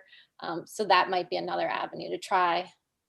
Ellen, did you have anything to add to that? Well, I was just going to add that we've had a good conversation recently with Rachel Roberts about the mushroom industry, and you know, their perspective is very much that they want to help farmers be compliant, and that most of them really are. So, you know, as with any industry, the bad actors give everybody else a bad name, so they don't like to hear that either. So I would encourage you to reach out to Shane, and if you're comfortable, reach out to Rachel, or we can reach out to Rachel, you know, as well. Either way. All right, thanks. Sure. Okay. Great. Can I make, Donna, you have the next motion, but before you do, can I make a comment that this motion, it's about the amount of money where we have to get bids. Every year it changes a few $100s. And if in our organizational meeting in January, we forget to update, then we're behind the 8 ball. And this, like, for example, this year went up to where we have to get 3 phone bids or 3 written bids. Now it's 11,500 to 21,300. I think right now we're sitting at 10,200. So this resolution is just to say we will keep current with what Pennsylvania says every year. In other words, every January organizational meeting, we will not have to upgrade. We will automatically upgrade as Pennsylvania upgrades. So take it away, Donna. Thank you. Yeah, I thought that was really good, Mary, because I was going to actually go through the same thing to explain, you know, what we're trying to do is just make things simpler, and but that was good. I won't repeat it. So let me read it. So I make a motion to approve the resolution 2021-7 to update the procedure for the contract bidding to align with the PA guidance and bidding limits. May I have a second, please?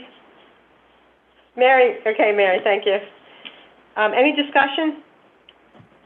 Nope, it looks like a very sensible way to do it. Yeah, I agree.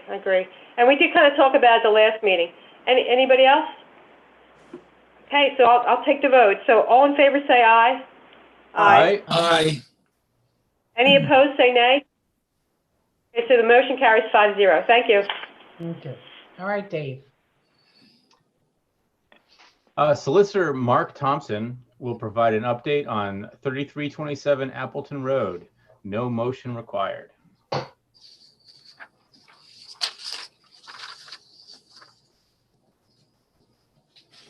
Sorry, I was on mute there. As the board is aware, you did vote at the last meeting to authorize me on behalf of the Board of Supervisors to file a petition under what was discussed as the Blight Act to request that the court appoint conservator. And we did order a title report for the property. That's one of the things that we need to do.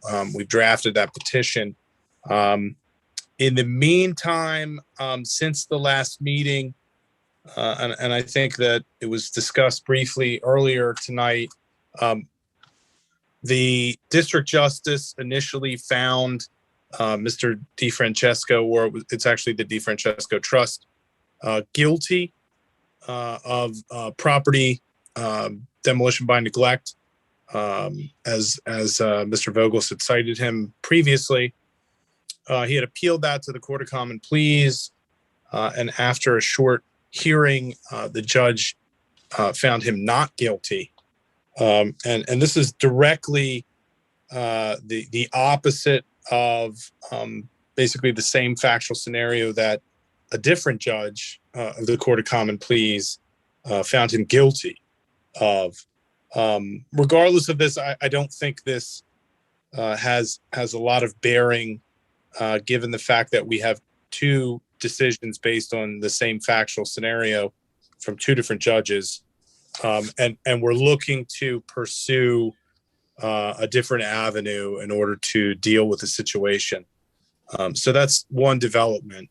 The HARB had met 2 weeks ago to discuss its decision, and voted to recommend denial of the requested demolition permit.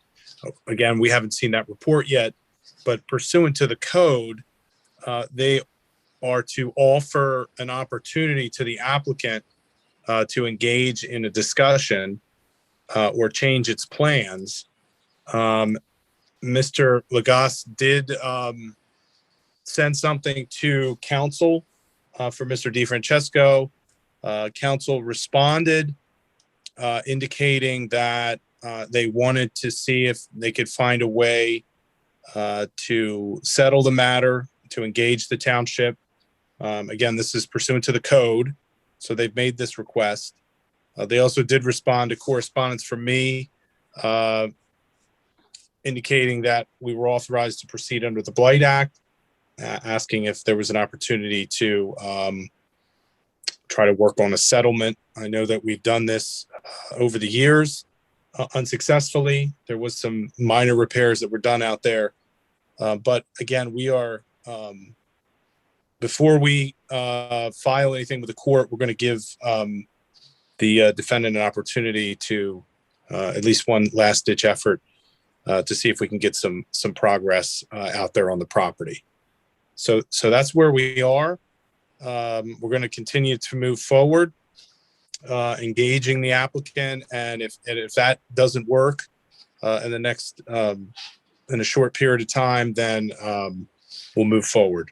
So that wasn't something that these petitions weren't something that was going to happen immediately. So we wanted to see if the defendant was influenced by the new tactics that the board has taken. So Mark, what does that look like? So do you have to, do we wait for them to do something? Do we contact, who's holding it? Basically, the HARB reached out to their attorney to inform him that a decision had been made on the demolition permit request. That was last week. I think that was Thursday.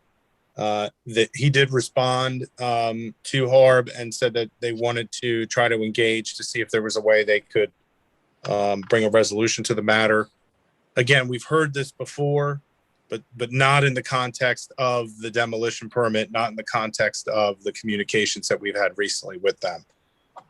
So he actually, we have traded phone calls yesterday and today, and I did correspond with him concerning demands the township had made 3 years ago. There was a list of demands the township has made, and we're going to start from that point and see what they have to say. If it doesn't work in a short period of time, then we'll just proceed with what we've been authorized to proceed with.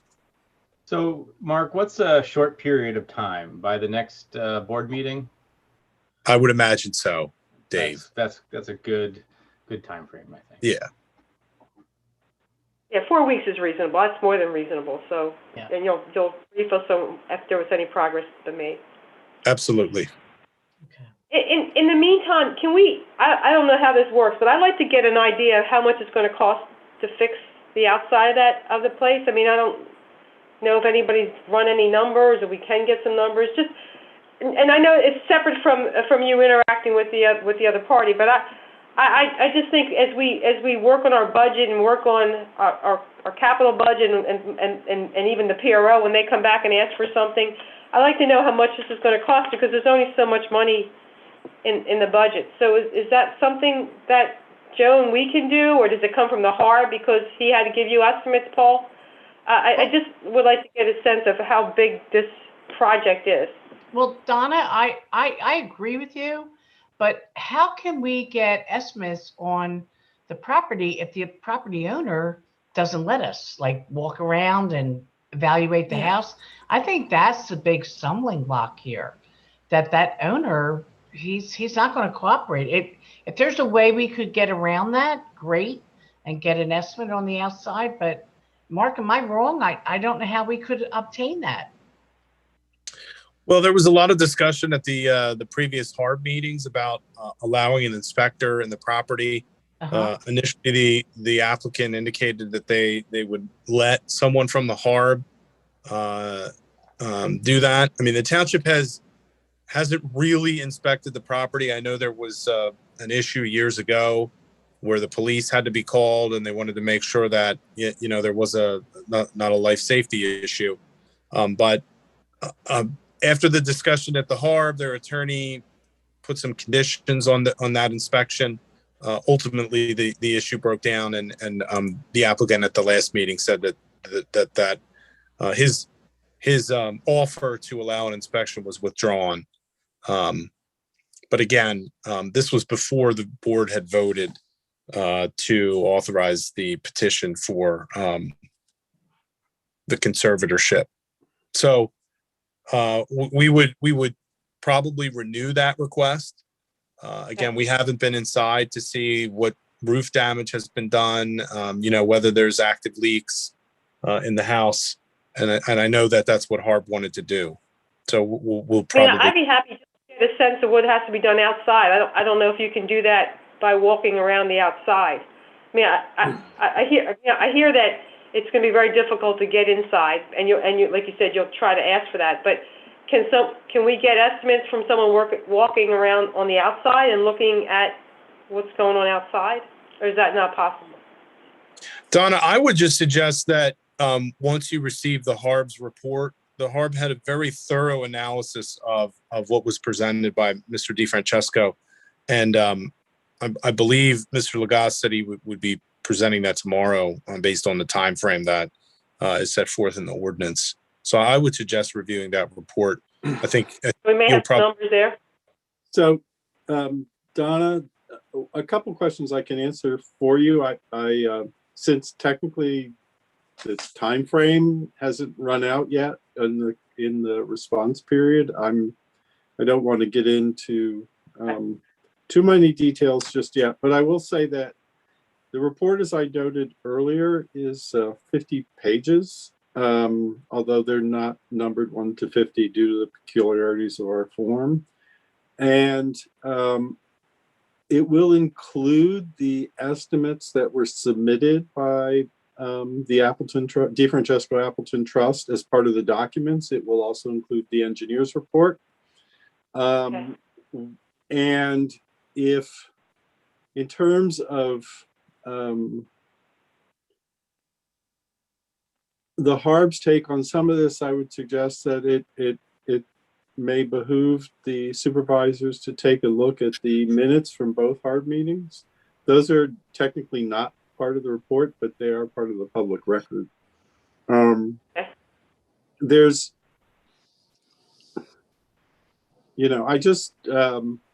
I think you'll find there's a lot of information there, and that once you have an opportunity to look at it, even if you haven't had an opportunity to read,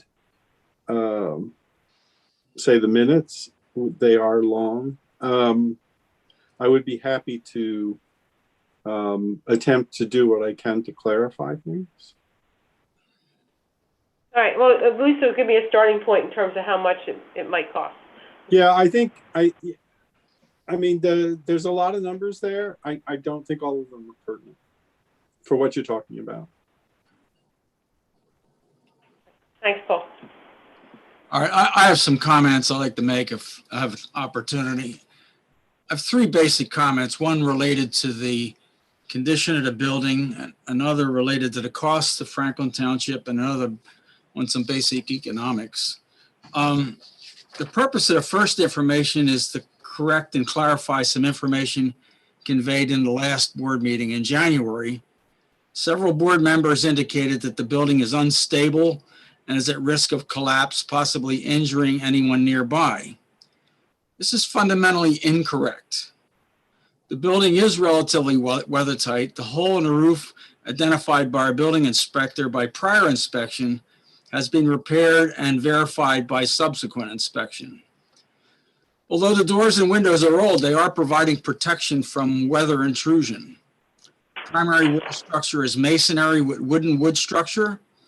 Typically, a building that's weather tight will not degrade structurally and can remain sound indefinitely. Although the exterior condition of the building is unsightly, the structure is sound. Revisiting the meeting, I believe Paul Lagasse is in general agreement that the building is not at risk of collapse. Paul also indicated that the building materials used in the old buildings are much more resistant to weather damage as compared to contemporary materials. Early in the discussion, the meeting talked about an impending collapse and danger to people. This conveyed a false sense of urgency to initiate corrective action in a timely manner to the hazard noted. Urgency is not real and needs to be diffused. No urgent action is required by the township to remedy a non-existent hazard. The second issue is related to costs of Franklin Township. Some time ago, I asked the township manager to compile the costs we have invested, the legal costs and costs to LTL we have invested in this property, and also what are the nominal fines that have been assessed and how much we actually received. So I haven't seen those costs yet, but I don't believe they're insignificant. So I'm asking again that information be provided to the board. The third thing is just an overall view of the building. The basic economics, unfortunately, do not favor a positive outcome for this place. No matter what you do with this thing, either a partial fix or a complete rehab, the building always comes up with a negative value. That's not helping the situation. That's the overall thing that is influencing Mr. DeFrancisco's behavior. That's all the comments I have. Hey, John, I have a couple questions for you. First of all, I'd like to know where you get your information on the structural integrity of that building. I mean, have you inspected it? Have you seen an inspection? Because I haven't. I haven't seen the condition of the windows. Secondly, I think you're overlooking something here, like as far as just the building. Let me answer your first. Now, hold on, John. I'm not done, please. The building has, people are interested in that building because of where it is located in Campbellsville, in the historical village district. I don't know what price tag do you put on that? I don't know. And once that building is gone, it's gone. Just like the barn we had, it's gone. We can never bring it back. It was the oldest barn in southern Chester County. It is gone. Once that building is gone, it's gone. If Independence Hall burns down and we rebuild it, it will never be Independence Hall. It'll be a replica of Independence Hall. So okay, going through all this, I also think when you talk about our sense of urgency, I think you're minimizing something, because an empty building is bad news anywhere it is. Who knows who would move in there? Who knows what would happen? John, there's also a danger of kids, I mean, teenagers out, they don't have brains, they share a brain. Could they set a fire to it? The houses next to that empty building are very close. I just feel as a board, we're trying to look at all these issues. Wait a minute, John. I don't talk very much, John, so let me have my bit, okay? I just think these are issues that are important.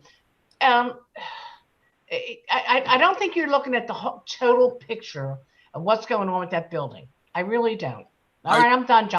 All right, the comments I made about the structure were related to the structure, not about its historic value. That's certainly a separate issue. The concern that I had is that in the last meeting, people conveyed the concept that this place was dangerous and ready to collapse.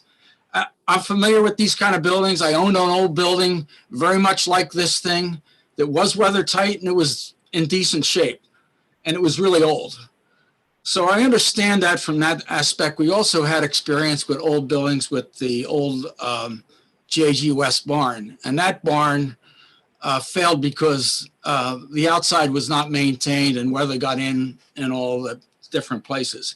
But I think that's a fundamental concept, that if you have a decent roof on a building and have doors and windows that keep the weather out, that structurally it's going to maintain itself. That was the main point that I made in my discussion, is that it's not structurally unsound or unsafe. Now, it's unsightly, there's no doubt, and there are other hazards related to it, but it's not ready to collapse. That was the fundamental point I made. The other thing are costs. We've got a fair amount of cost invested in this thing, and I have not seen that cost yet. So I think that could be an eye-opener to all of us if you see that. John, do you think we had a choice in all these costs? I mean, I think DeFrancesco has pushed us in a corner. I'm not saying we don't, but I still would like to know what it is. I mean, that certainly colors your overview of the problem. So not having that, I think, really puts you at a disadvantage. So I don't quibble with the historic value of the building at all. That's what it is. And you certainly wouldn't want to lose that. No, but sometimes, Sean, but if you look at it from a piece of real estate, from a standpoint of piece of real estate, it's got a negative value regardless of what you do with it. And that fact kind of overrides the whole thing. Well, I would argue, John, that's your opinion. Mr. Dan. It wouldn't be a negative value to some people. And sometimes I think the township gets pushed into a corner spending money on attorneys, architects, engineers that we don't want to spend, but we have no choice. It's a job we have to do. And I believe Mr. DeFrancesco has put us in this position where we have to pay attorney fees and all these other fees that we don't want to. We wish he would be cooperative, but he is not. And he's forced us into a corner. He's a stubborn individual, but I think the overriding thing that's controlling his behavior is he can't make any money out of it. It's got a negative value for him. And that was the point that I was making, that the overriding value is negative regardless of what you do with it. Well, he hasn't put any money into it, so any he's further. doing okay. That's what it is. My 2 cents are that it does have positive value. He hasn't spent a penny on it. It was given to him in a court hearing. I think that, we've already heard that people want the building, they want the property, they want the land.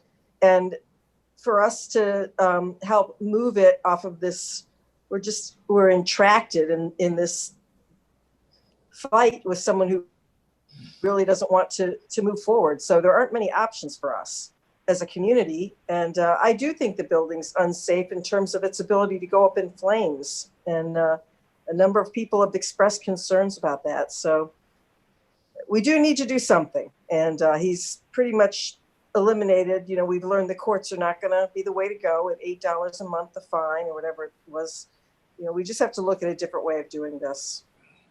My point was related to the integrity of the structure, and it has been closed up and secured from entry. How do you know that, John? I really want to know how you have that information. It was an enforcement the town took before you got on the board, and we did compel Mr. DeFrancesco to board up some of the windows and close the building up. I think Joan could probably validate that was a significant effort. He didn't do a real neat job with it, but he did do it.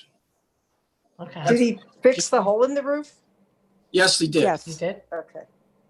And John had mentioned a couple of times regarding the costs that the township has incurred with this property. And I just got the last set of numbers from LTL, which I will do a summary for you and send it out. But we're talking approximately $40,000 between LAM and LTL.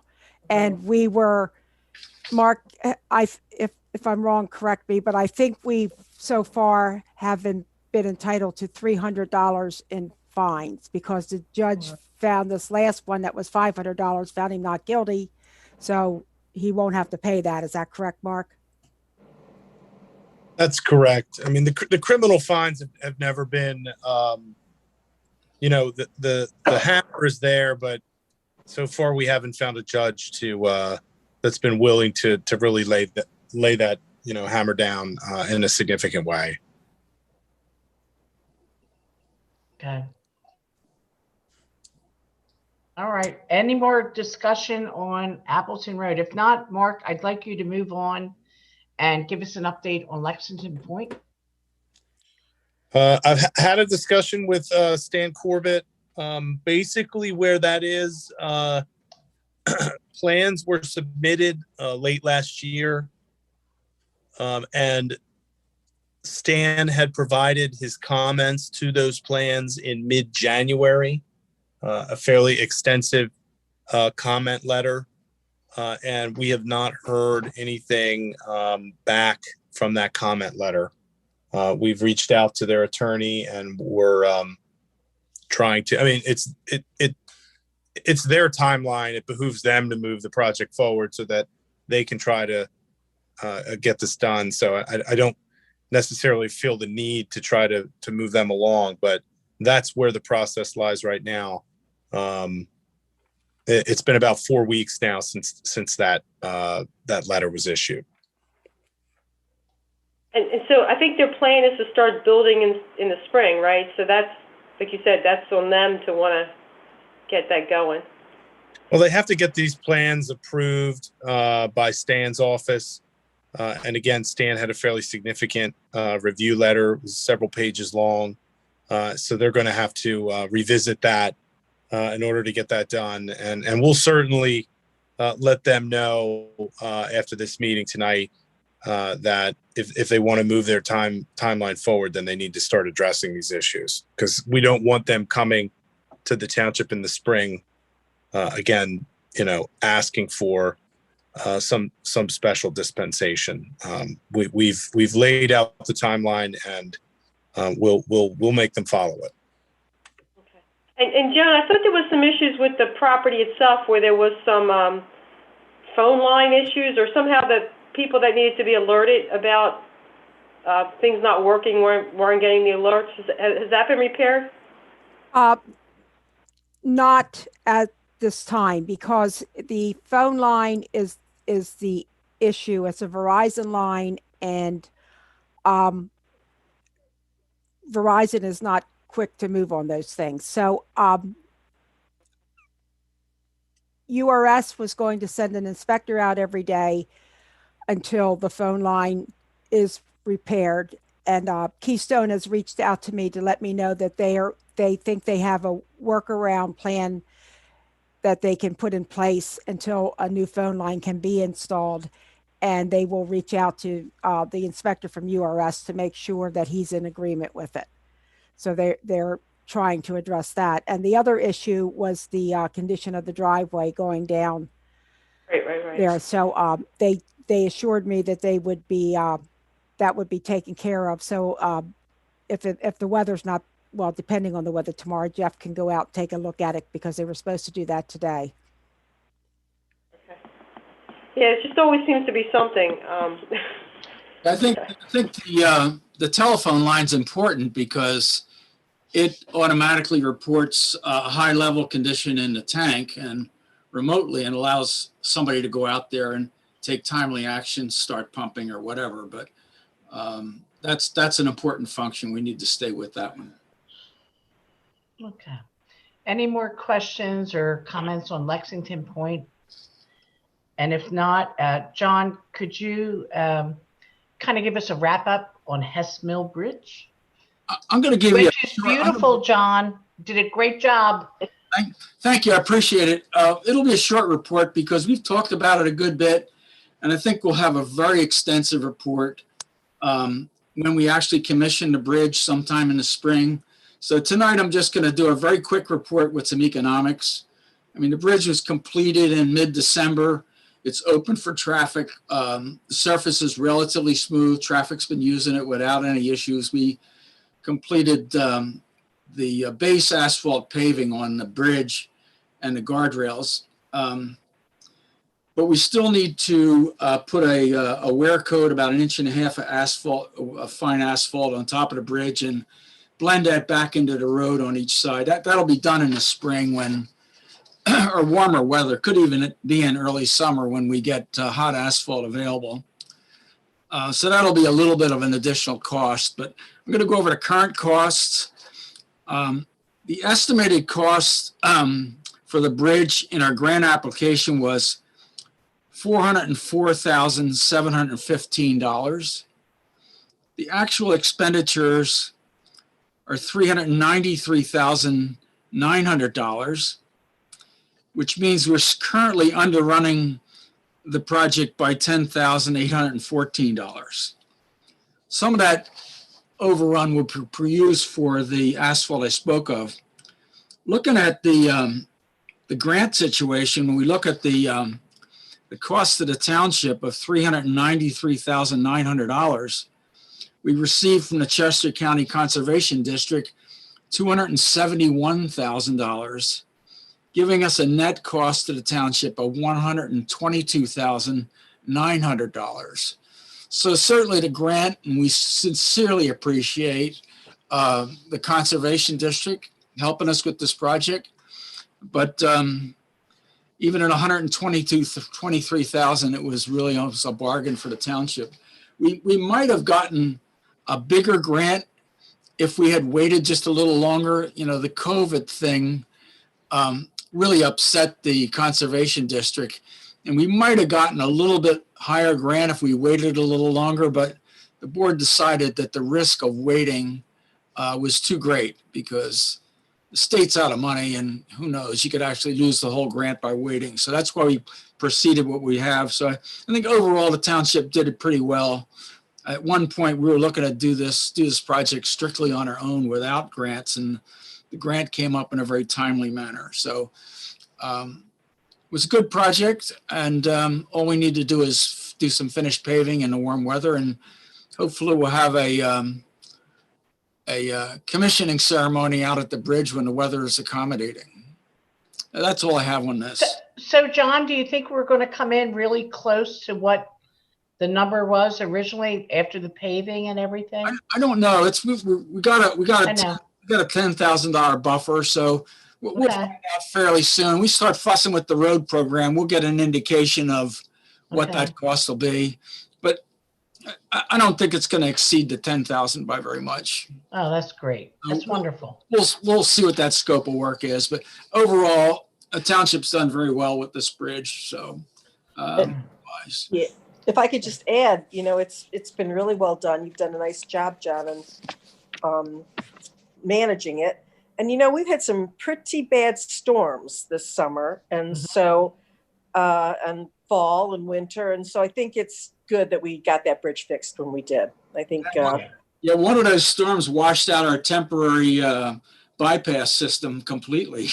Yeah, it's been rough. That's well, we'll all be out there on the bridge this spring, John, and get our picture taken. We want to pick a nice day for it. I mean, There you go. There you go. Weather, so I'd like to get your outfits ready, girls. Thank you so much, John. Thank you.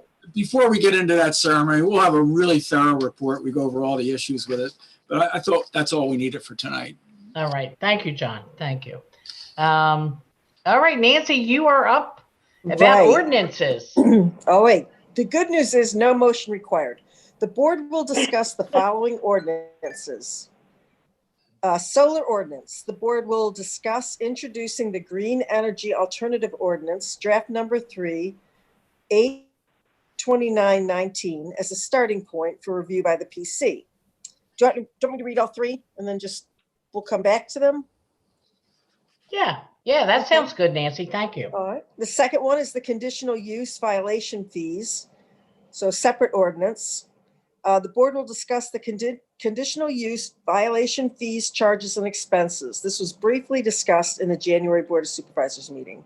And then finally, the forestry ordinances. The board will discuss the necessity for a forestry zoning ordinance.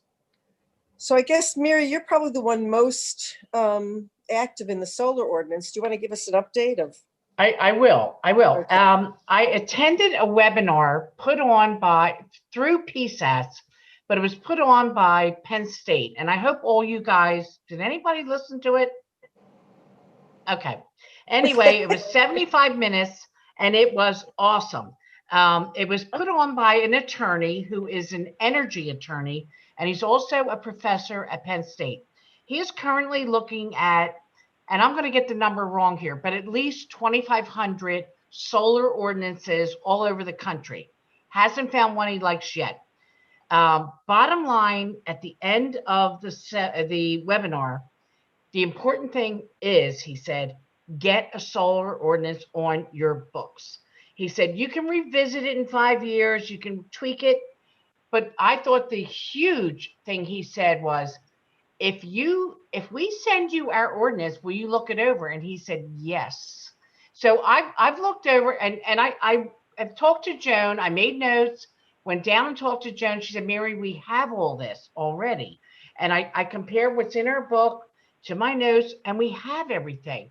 I think we are ready to send this ordinance to this professor at Penn State who has a whole team and say, look it over and come back to us and say yes to this, because he did say wording is very important. And Donna, you will appreciate this way more than I would. But he said you could say it and use the wrong word and you're in trouble. But I think what we have right now, what Joan has in her book, combined with what the PC, the few little tweaks they made, I think we should just send it off to this Penn State professor, attorney, his group, and then see what feedback he gives us. And then maybe we can get an ordinance on the books. Is it set in stone? Yeah, it is. But he said, but you need to revisit this, like maybe every 5 years. So Mary, what you've done is tremendous. I would just say on the ordinance that we have itself, I think we agreed last meeting to pull out the wind turbines and the manure digester so that it's really as simple as possible for them. And so if we take those out, then they don't have to mess with them, and then they're strictly solar. But I think it's great. Right. And if this professor says no to me, I might be driving to Penn State because he said he would look at it, and so I'm holding him to it. If anyone can get him to do it, it's you, Mary. He'll talk him into it. You'll make him lunch. About that. But I just feel like and basically too what he said was he's been looking at ordinances. He's looking at like 2,500 all over the country. He hasn't found one that he likes yet. He found one, but it's 10 years old, and it's in Pennsylvania. He said, no, he's not happy with anything so far, and no one seems to have a handle on what you should do.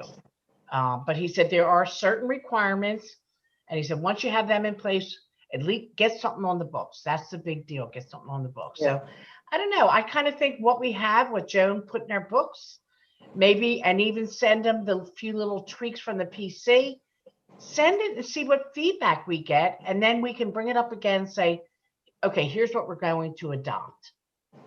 I don't know, Joan, how do you feel about that? That sounds good, Mary. Okay. We can pull out the, as we said, the wind like Nancy section said, and the manure digesters. Yeah. And just send him the other sections. I think it's a way we're moving forward. And that was what I got from the webinar. Move forward, do something. You can revisit it, you can change it, but move forward. So, okay. I have a few comments, Mary. I've been doing a little research on my own. And over the past few weeks, I've been collecting some reference information from various local groups on how to manage the large solar arrays. And I worked with the Chester County Planning Commission. I met Brian O'Leary in a meeting recently, and he advised that he had somebody in his group working on solar arrays. So I did get in contact with this person. She gave me some general information, but nothing specific. I got some specific information from the Chester County Water Resources Authority, which I sent you their response, and they don't have anything on the books that addresses stormwater related to these facilities. I also been in contact with the Delaware Valley Regional Planning Commission, which the Chester County Planning Commission claims they're the experts. I read their their information, and it's not very clear or not definitive in how to manage this stormwater issue. But I still plan to reach out to them directly and get something back. Basically, I had two inquiries. I said, how should the stormwater be managed in conjunction with Act 167 Stormwater Management Plan for Chester County? That's the big question, whether we need to do anything. And that the answer to that question has been very vague. Nobody seems to have any specific direction. One of the groups said you can go fully impervious, partially impervious, or all pervious. So they gave you a full range of options, which wasn't an answer that we're looking for. The other question I asked was about escrow funds. Should escrow funds be maintained to cover the cost of removal when the economic and service life of the facility ends? And nobody commented on that at all. Nobody even responded to that. So we're on our own on that one unless we get some other information. So I'm still looking to get a little more information from the Delaware Valley Regional Planning Commission, and I'll pass that on to the PC. But that's what I have right now. Well, John, when you talk about money in escrow for, like, you know, when the facility is no longer viable, they do discuss that on the webinar. Currently, take a look at that. I just haven't got a chance to look at it. But. Well, they're basically saying they have yet to find a good solar ordinance, which is what they're working on. But when you look at decommissioning a solar field, they said, well, right now you don't have to worry about it. It's a very viable business proposition. And if you want to get out of it, somebody will jump in and take it over. Now, they said, who can predict 30 years from now technology? And so they said, you definitely need escrow money to take it down, but you need to revisit that escrow money every 5 years, because it's right, because $1 million today, maybe $3 million. These things are economically viable right now because they're subsidized in so many different ways, in many ways you don't even see. So if those subsidies should be reduced or evaporate at some point, then the business becomes uneconomical and it ends its economic life. That's really where I think. Or some other technology comes along. What they really said on the webinar was, these panels used to be expensive. They said they are not expensive today. And that's why it's a very friendly business proposition. So I would like, I don't know how the board feels, but I'm at a point where what Joan put in our books, along with what the PC, their comments gave us, I would like to send this to Penn State, to this professor who is an energy attorney and a professor, and his committee, and say, give us feedback on this. He said he would, and then maybe we can go forward from there. Yeah, I don't How see does any, anybody feel about that? I don't see any downside to asking for That's what it won't cost us anything. Right. So I don't see any downside to that, because one of, the conversation that we're having tonight in this past 10 minutes is the conversation that we had in the PC over several months, which is trying to tease out what kind of escrow do we need. I mean, the stormwater management was, I mean, the point being is this conversation was stretched over months. We never really got clear direction from anybody. And a lot of it has to do with the fact that this is kind of a newer, I mean, solar panels have been around, but it's a newer technology that people are now starting to deal with. So I don't think there's been a boilerplate, here's your ordinance, here's how the business is run. So, if we get a second opinion, I'm all for it. Because, I think as far as this, we have a group of talented, highly intelligent people working on this thing, and we were bouncing off the walls trying to figure it out. So if we just have a second set of eyes come in and say, look, this is right, this is wrong, this is my suggestion, at least we could have a starting point to kind of either finalize it or restart the conversation. And Dave, actually, I think we would be, as a township, way ahead of the game. According to this webinar, most townships, they're not anywhere near where we are.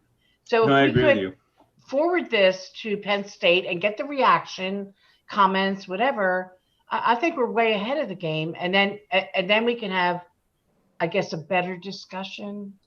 Yeah, there's one legal issue that I kind of stumbled on in this research, and I got this from the Chester Water Resources Group, is that there's an item called a high tunnel, which is a greenhouse that's open on the ends.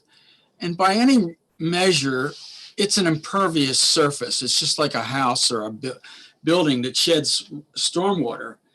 And they recently, because the stormwater ordinance would apply directly to it, they just recently passed a correction or an update to that ordinance exempting these high tunnel facilities from the Act 167.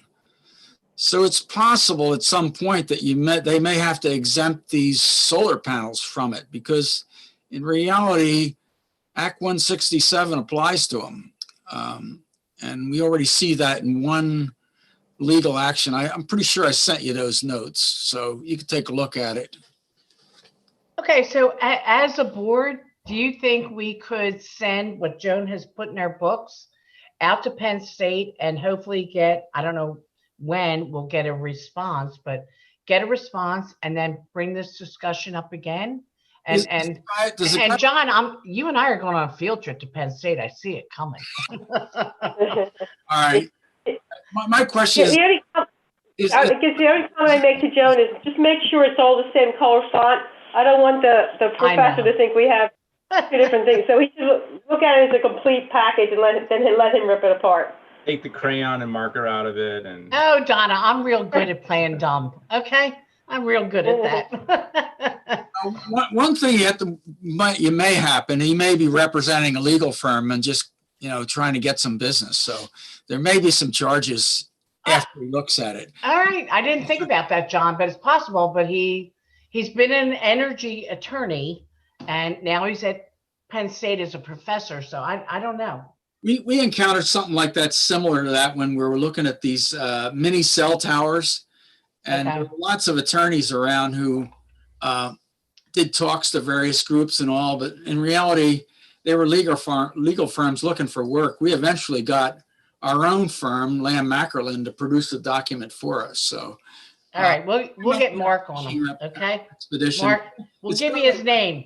You're on him, right? All right. Thank you, man. Will do.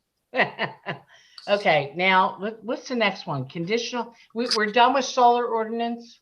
Yeah. And you're okay with me reaching out to this person? Yeah, go ahead. Okay, I'm going to do that then. I'm going to reach out, and then I will be back to the board with whatever input I get. Now the next one is what? Conditional use violation fees. Joan wanted me to talk briefly about this. That there was a brief last time. We had looked at other municipal ordinances. The concern, I'm sorry here, I'm a little technical issue. The concern was that the township, when it comes to its filing fees related to specifically conditional uses, there have been instances where the township has incurred costs that have not been recouped, so to speak, as part of the conditional use fee. Looking at the ordinance that's currently in place, that refers you back to the resolution, which is passed by the board annually. And looking at that resolution that sets forth all fees that the township charges, the current conditional use application fee is $1,500. And it says includes a $500 deposit. So, Joan, you correct me if I'm wrong. I'm taking that to mean that of the $1,500, that $500 is a deposit for expenses. Is that correct, Joan? Well, they pay. I don't look at it that way, Mark. I mean, we rarely have had conditional uses, but we may have more coming up. So the way the resolution reads, the current resolution, this was the one that was just passed by the board back in January. It says additional expenses occurred in excess of the fee must be paid by the applicant. So I'm taking that to mean that we have a $1,000 fee and a $500 deposit associated with conditional uses. And that basically what we're looking to do is to make sure that the most township fees can be recouped. I mean, we don't want to walk away. And that's really the way the law works, is that these types of administrative fees are built in to cover the costs that the township has to deal with the application. Now, the MPC prescribes specific things that the township can bill an applicant when it comes to zoning hearing board appeals. Conditional use is a little bit more of a gray area. Other townships have prescribed that consultant fees are within that $500 deposit, and would be charged to an applicant. I don't think the township needs to do anything as far as changing the ordinance. I think that what I would suggest would be for the township staff just to come up with a determination as to what they're going to charge the applicant as part of that $500 deposit. The other aspect of this, I know that it was discussed that reducing the actual fee itself to $500 and then the escrow deposit, kind of flipping those numbers so that the applicant who would come in for a conditional use, if it was related to a smaller project, perhaps a residence, wouldn't necessarily need to be out of pocket for a significant amount of money that would be returned to them, but an applicant who had a much more significant project, which would be much more involved from the township's review perspective, the township wouldn't be out of pocket, so to speak, for all those fees. So that was the one, and that would, all that the board would need to do if that was the decision would be to modify this resolution, which I think could be done piecemeal with a one-page resolution that changes that fee schedule. So, Mark, if I understand you correctly, what you, Yeah, so I'm really confused. So what we're saying, we have a conditional. I'm so confused. I can't even answer the question.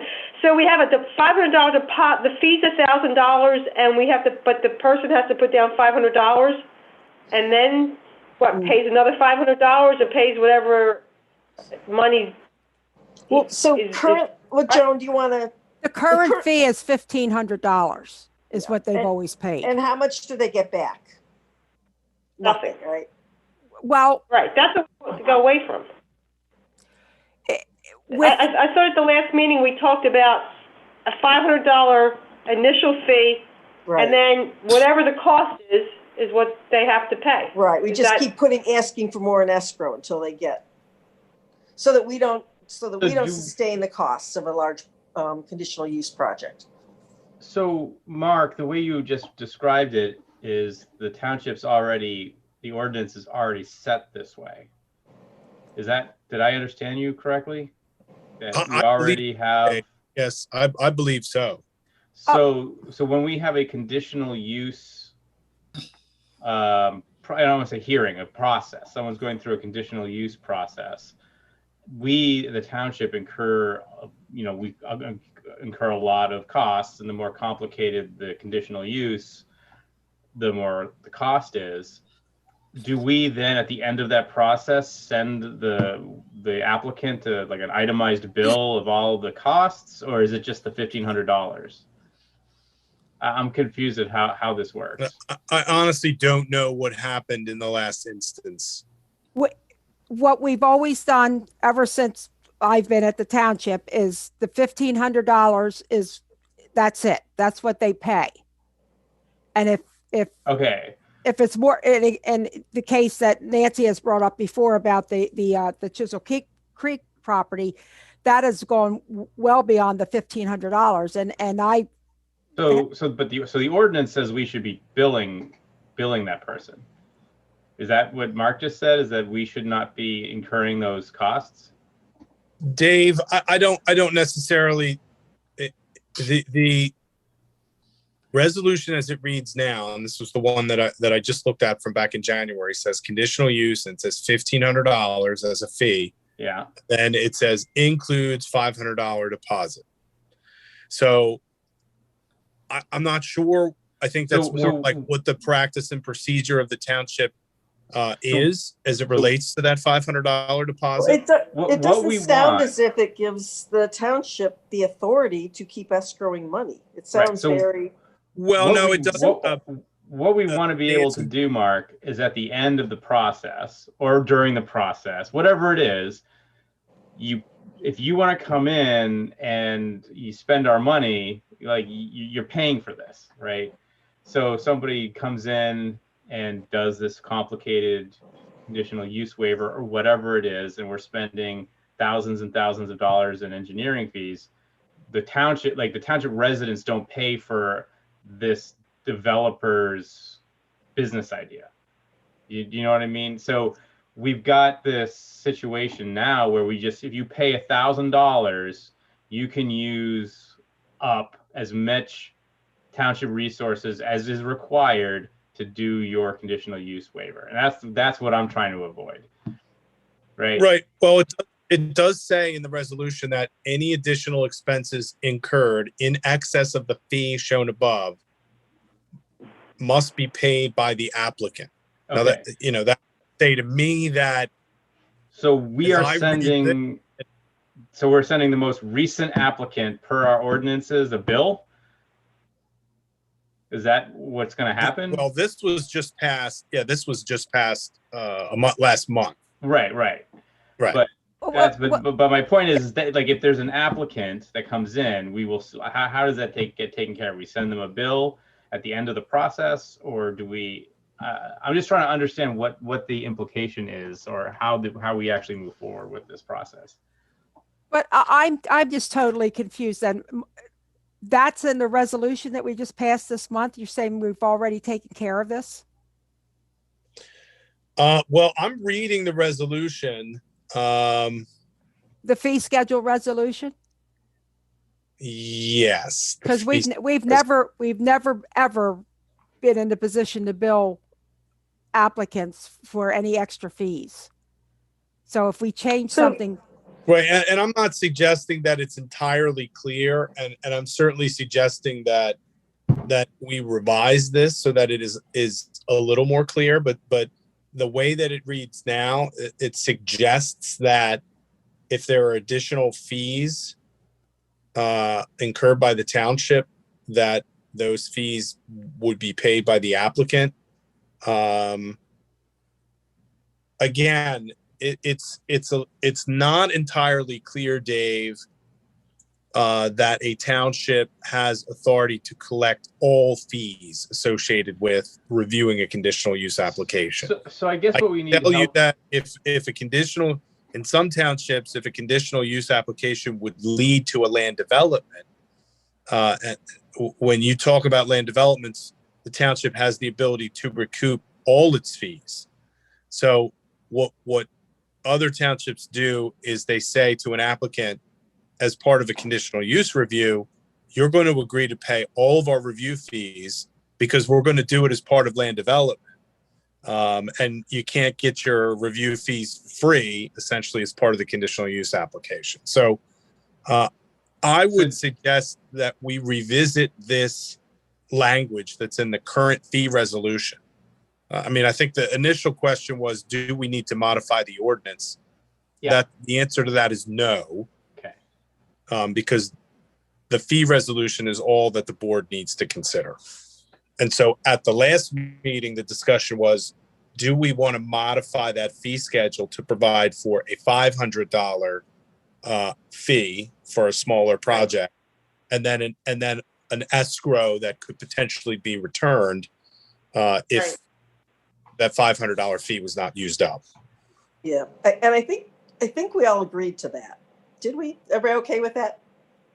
Yeah, we didn't vote on it, but I think we all agreed that everybody pays $500 up front. That doesn't come back to you. It's $500 up front, and then any additional expense you have to pay.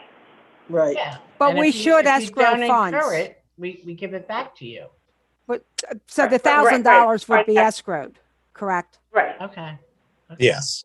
So Mark, you want to tweak that resolution you said so that it's Yeah. more clear? The board's agreement, then Joan and I can modify this resolution and put it before the board at the next meeting. I'm for I don't know that. if I was sorry, but I totally, it's the most difficult thing to understand. Well, Donna, I think it boils down to, we want people to pay, if you want a conditional use, you have to pay what you have to pay. But if it gets involved, why should all the residents in the township pay for your one conditional use? That's kind of what we're trying to work out. Like, we don't want to overcharge anybody, but we also don't want to subsidize anybody. Well, I think the nice thing about this, Mary, is that we are actually saying it's not $1,500, it's $500. And so someone who has a small conditional use, so it's just like you said, it's trying to be fair and trying to be fair. Just trying to be fair. And if your conditional use is $4,000, well, guess what? You have to pay up, and you cannot expect the residents to pay up for what you want. So, Mark, I guess you have to rework it whatever way. We will modify the language. Thank you. Based on this discussion. I mean, the key with fees related to land use or any other type of application is that the township can't use those as money making. Make money. We can cover the services that we provide. So we'll make sure that. I think we all agree on that, Mark. We just want to be fair. It's a little confusing, but I think it's a really good step to take to prevent some catastrophe in the future. Okay, Nance, what the last one is Forestry Ordinances? You're on your own on that. I have not. Well, I think if Jeff Vogels is still on, I think he was the person who said, we really should look at that.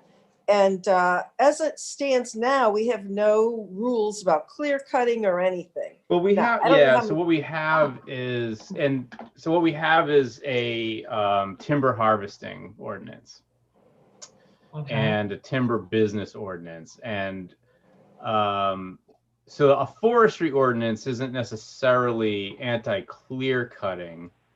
It's, if you, I'm sure some of us have read through the examples.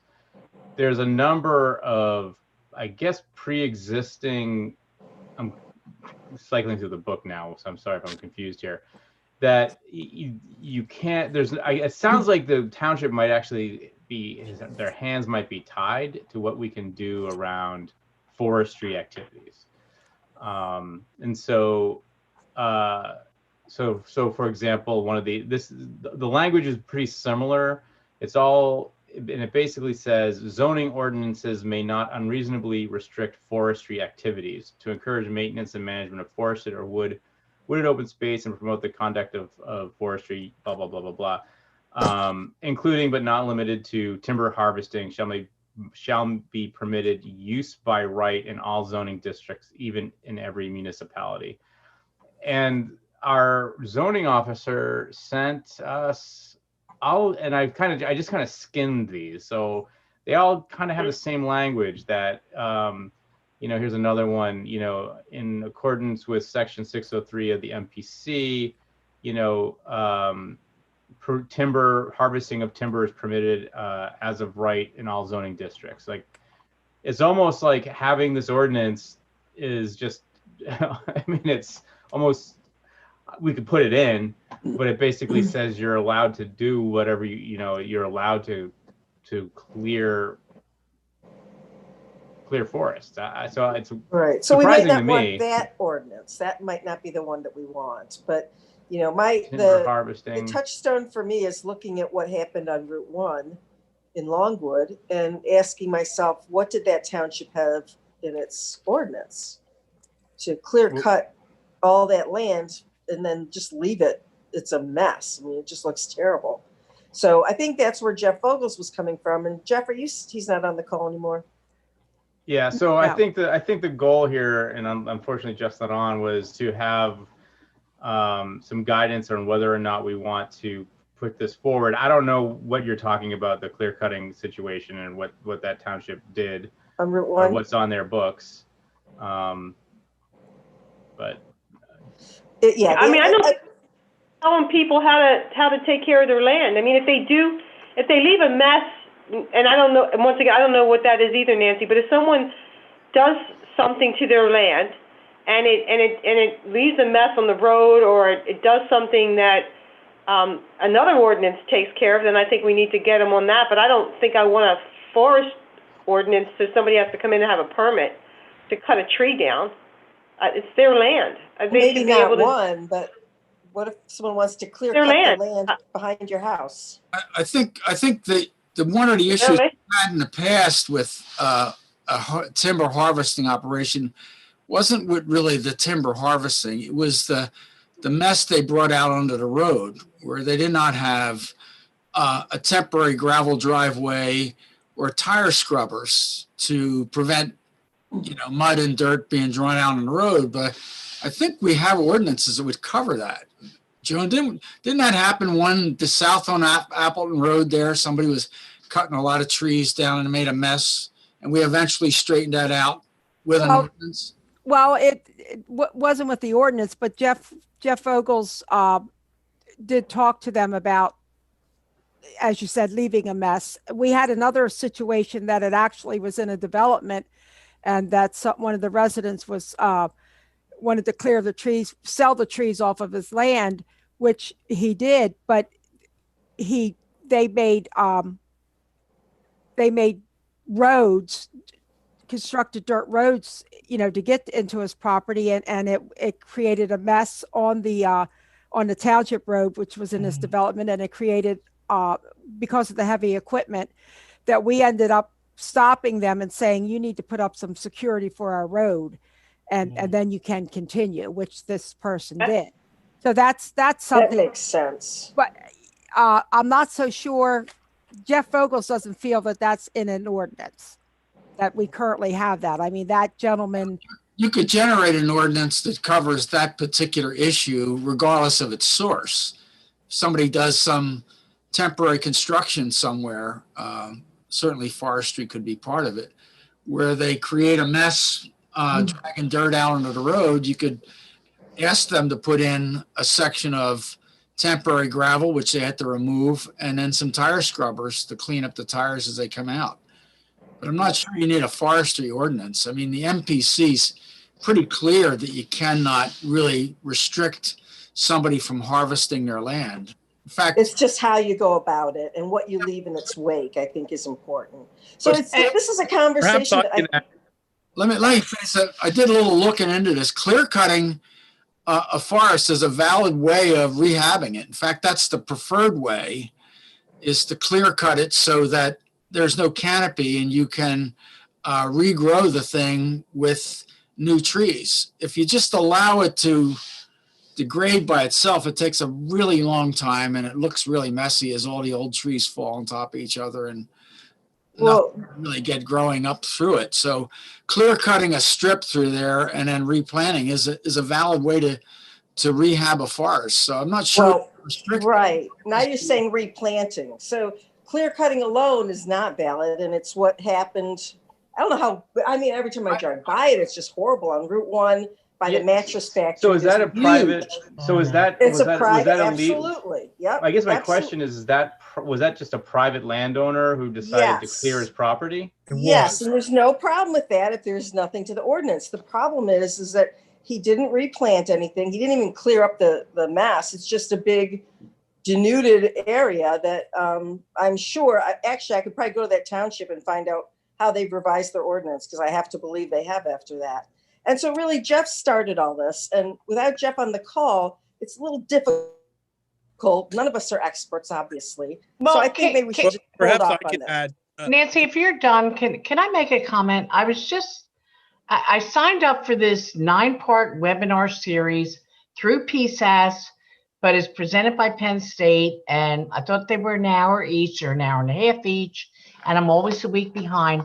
But the last one was given by a hydrologist, and I thought, I can't believe I'm going to listen to this. I'm going to fall off my chair. He was excellent. And he talked about the value of forests to purifying our water, the water we put in our mouth, and how, and when he talked about a forest, he said, please don't think about a forest like where you take your, a tent and your sleeping bag and all. He said, it could be 1/10 of an acre. and how valuable it is. And I really, I mean, I agree, we can't tell somebody you can't cut that tree down, but I would like instead for our township to go forward, and I'm trying to work with Greg Sachs on this, and he's great. Like, let's go forward with, okay, guys, plant a 1/10 of your acre in trees.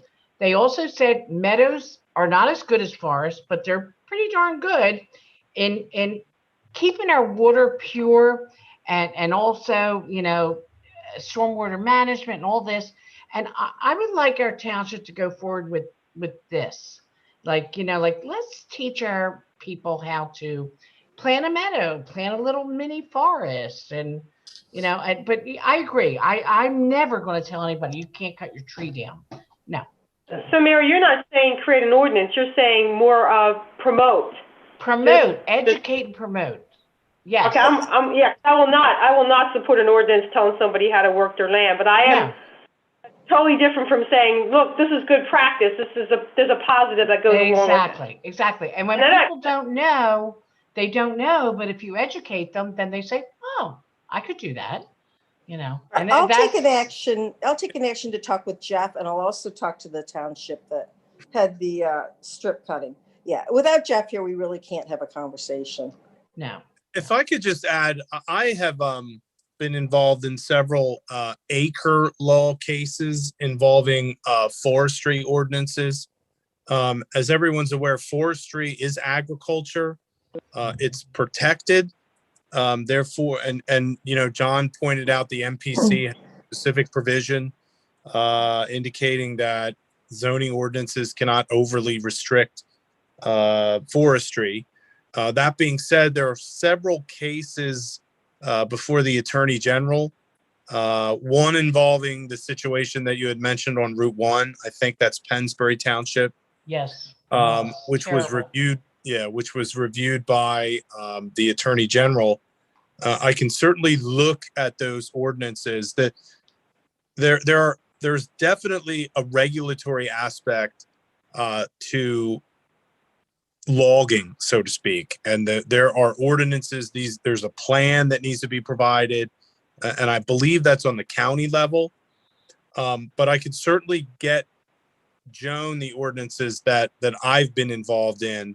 One ordinance actually passed muster under the Attorney General, and there's another one that maybe not.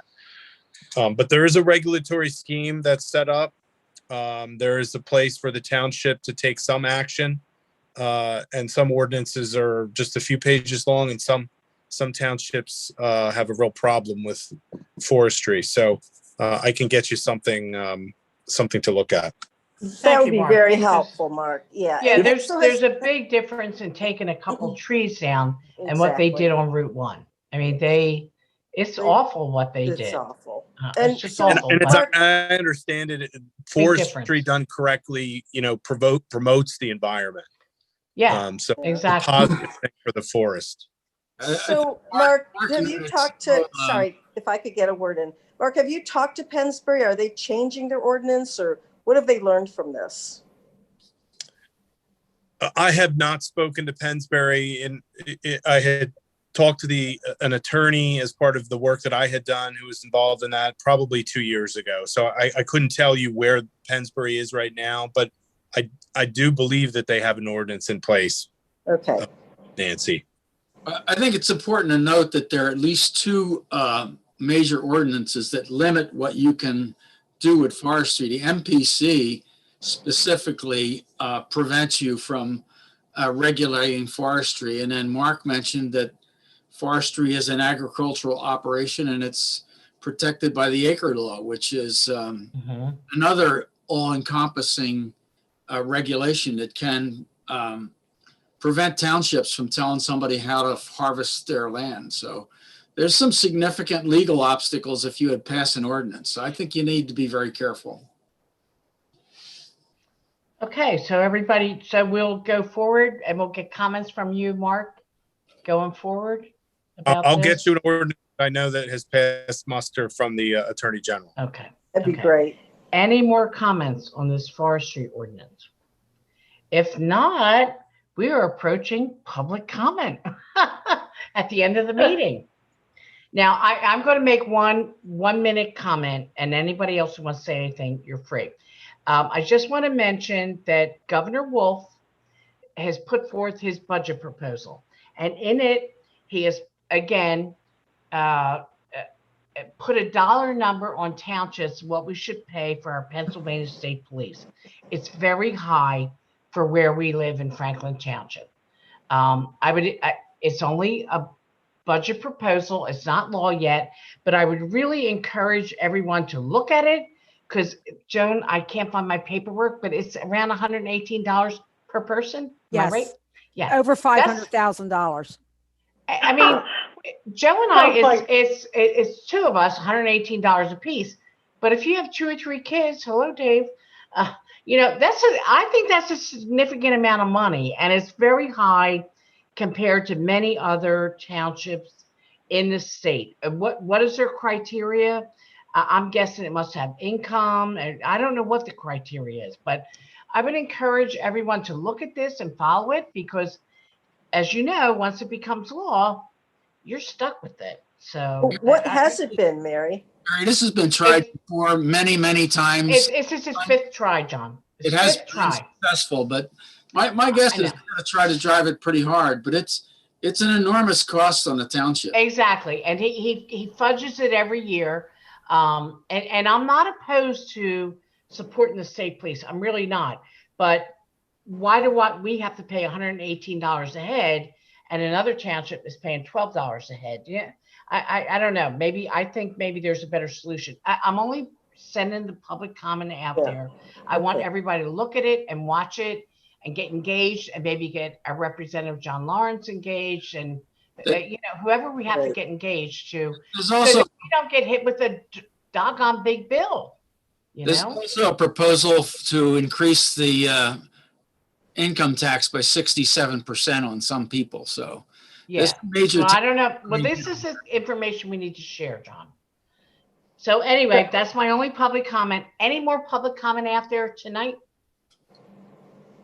Yeah, this Paul, I think I'm the last public. All right, Paul, go. So a quick one for John on the stormwater panels.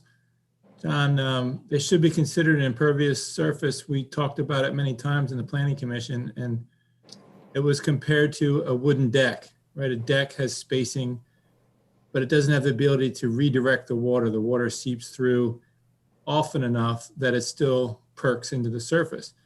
And so your ordinance on the panels might have to specify area of coverage and how many breaks per square foot or something like that. But just like your high tonal greenhouses have spaces between them, that's why they weren't considered impervious, because they allow the water to eventually get to the ground often enough that it's not redirecting water. So, well, the way you would look at it at the solar panel is that the water comes off the bottom of the panel in a sheet flow stream, which is fairly. Let me finish, John. So if a panel today is 2 foot by 4 foot, and they're grouped just individually, so it's a 4 foot stretch of water hitting the ground every 4 feet with a space between the rows of panels, you're not hurting anything. It's still seeping into the ground. Well, you could end up with a whole row of them on a sloped area generating a channel because the impact of the water dropping 3 or 4 feet off the edge of the panel. That's the issue. So, man, if I could finish. If you let them drop every panel or every 4 feet, then there's no problem. Now, if you string together hundreds of panels, then yeah, it becomes a problem. That's why I'm saying you have to make the ordinance discuss or regulate number of spaces or distance between panels or something like that, so the water gets a chance to get through the panels. Nobody has a surface area of hundreds of feet by hundreds of feet of impenetrable panels. You don't see that. It doesn't happen. You don't have an array like that, right? Well, I'm not sure that the board or the PC has the technical capability.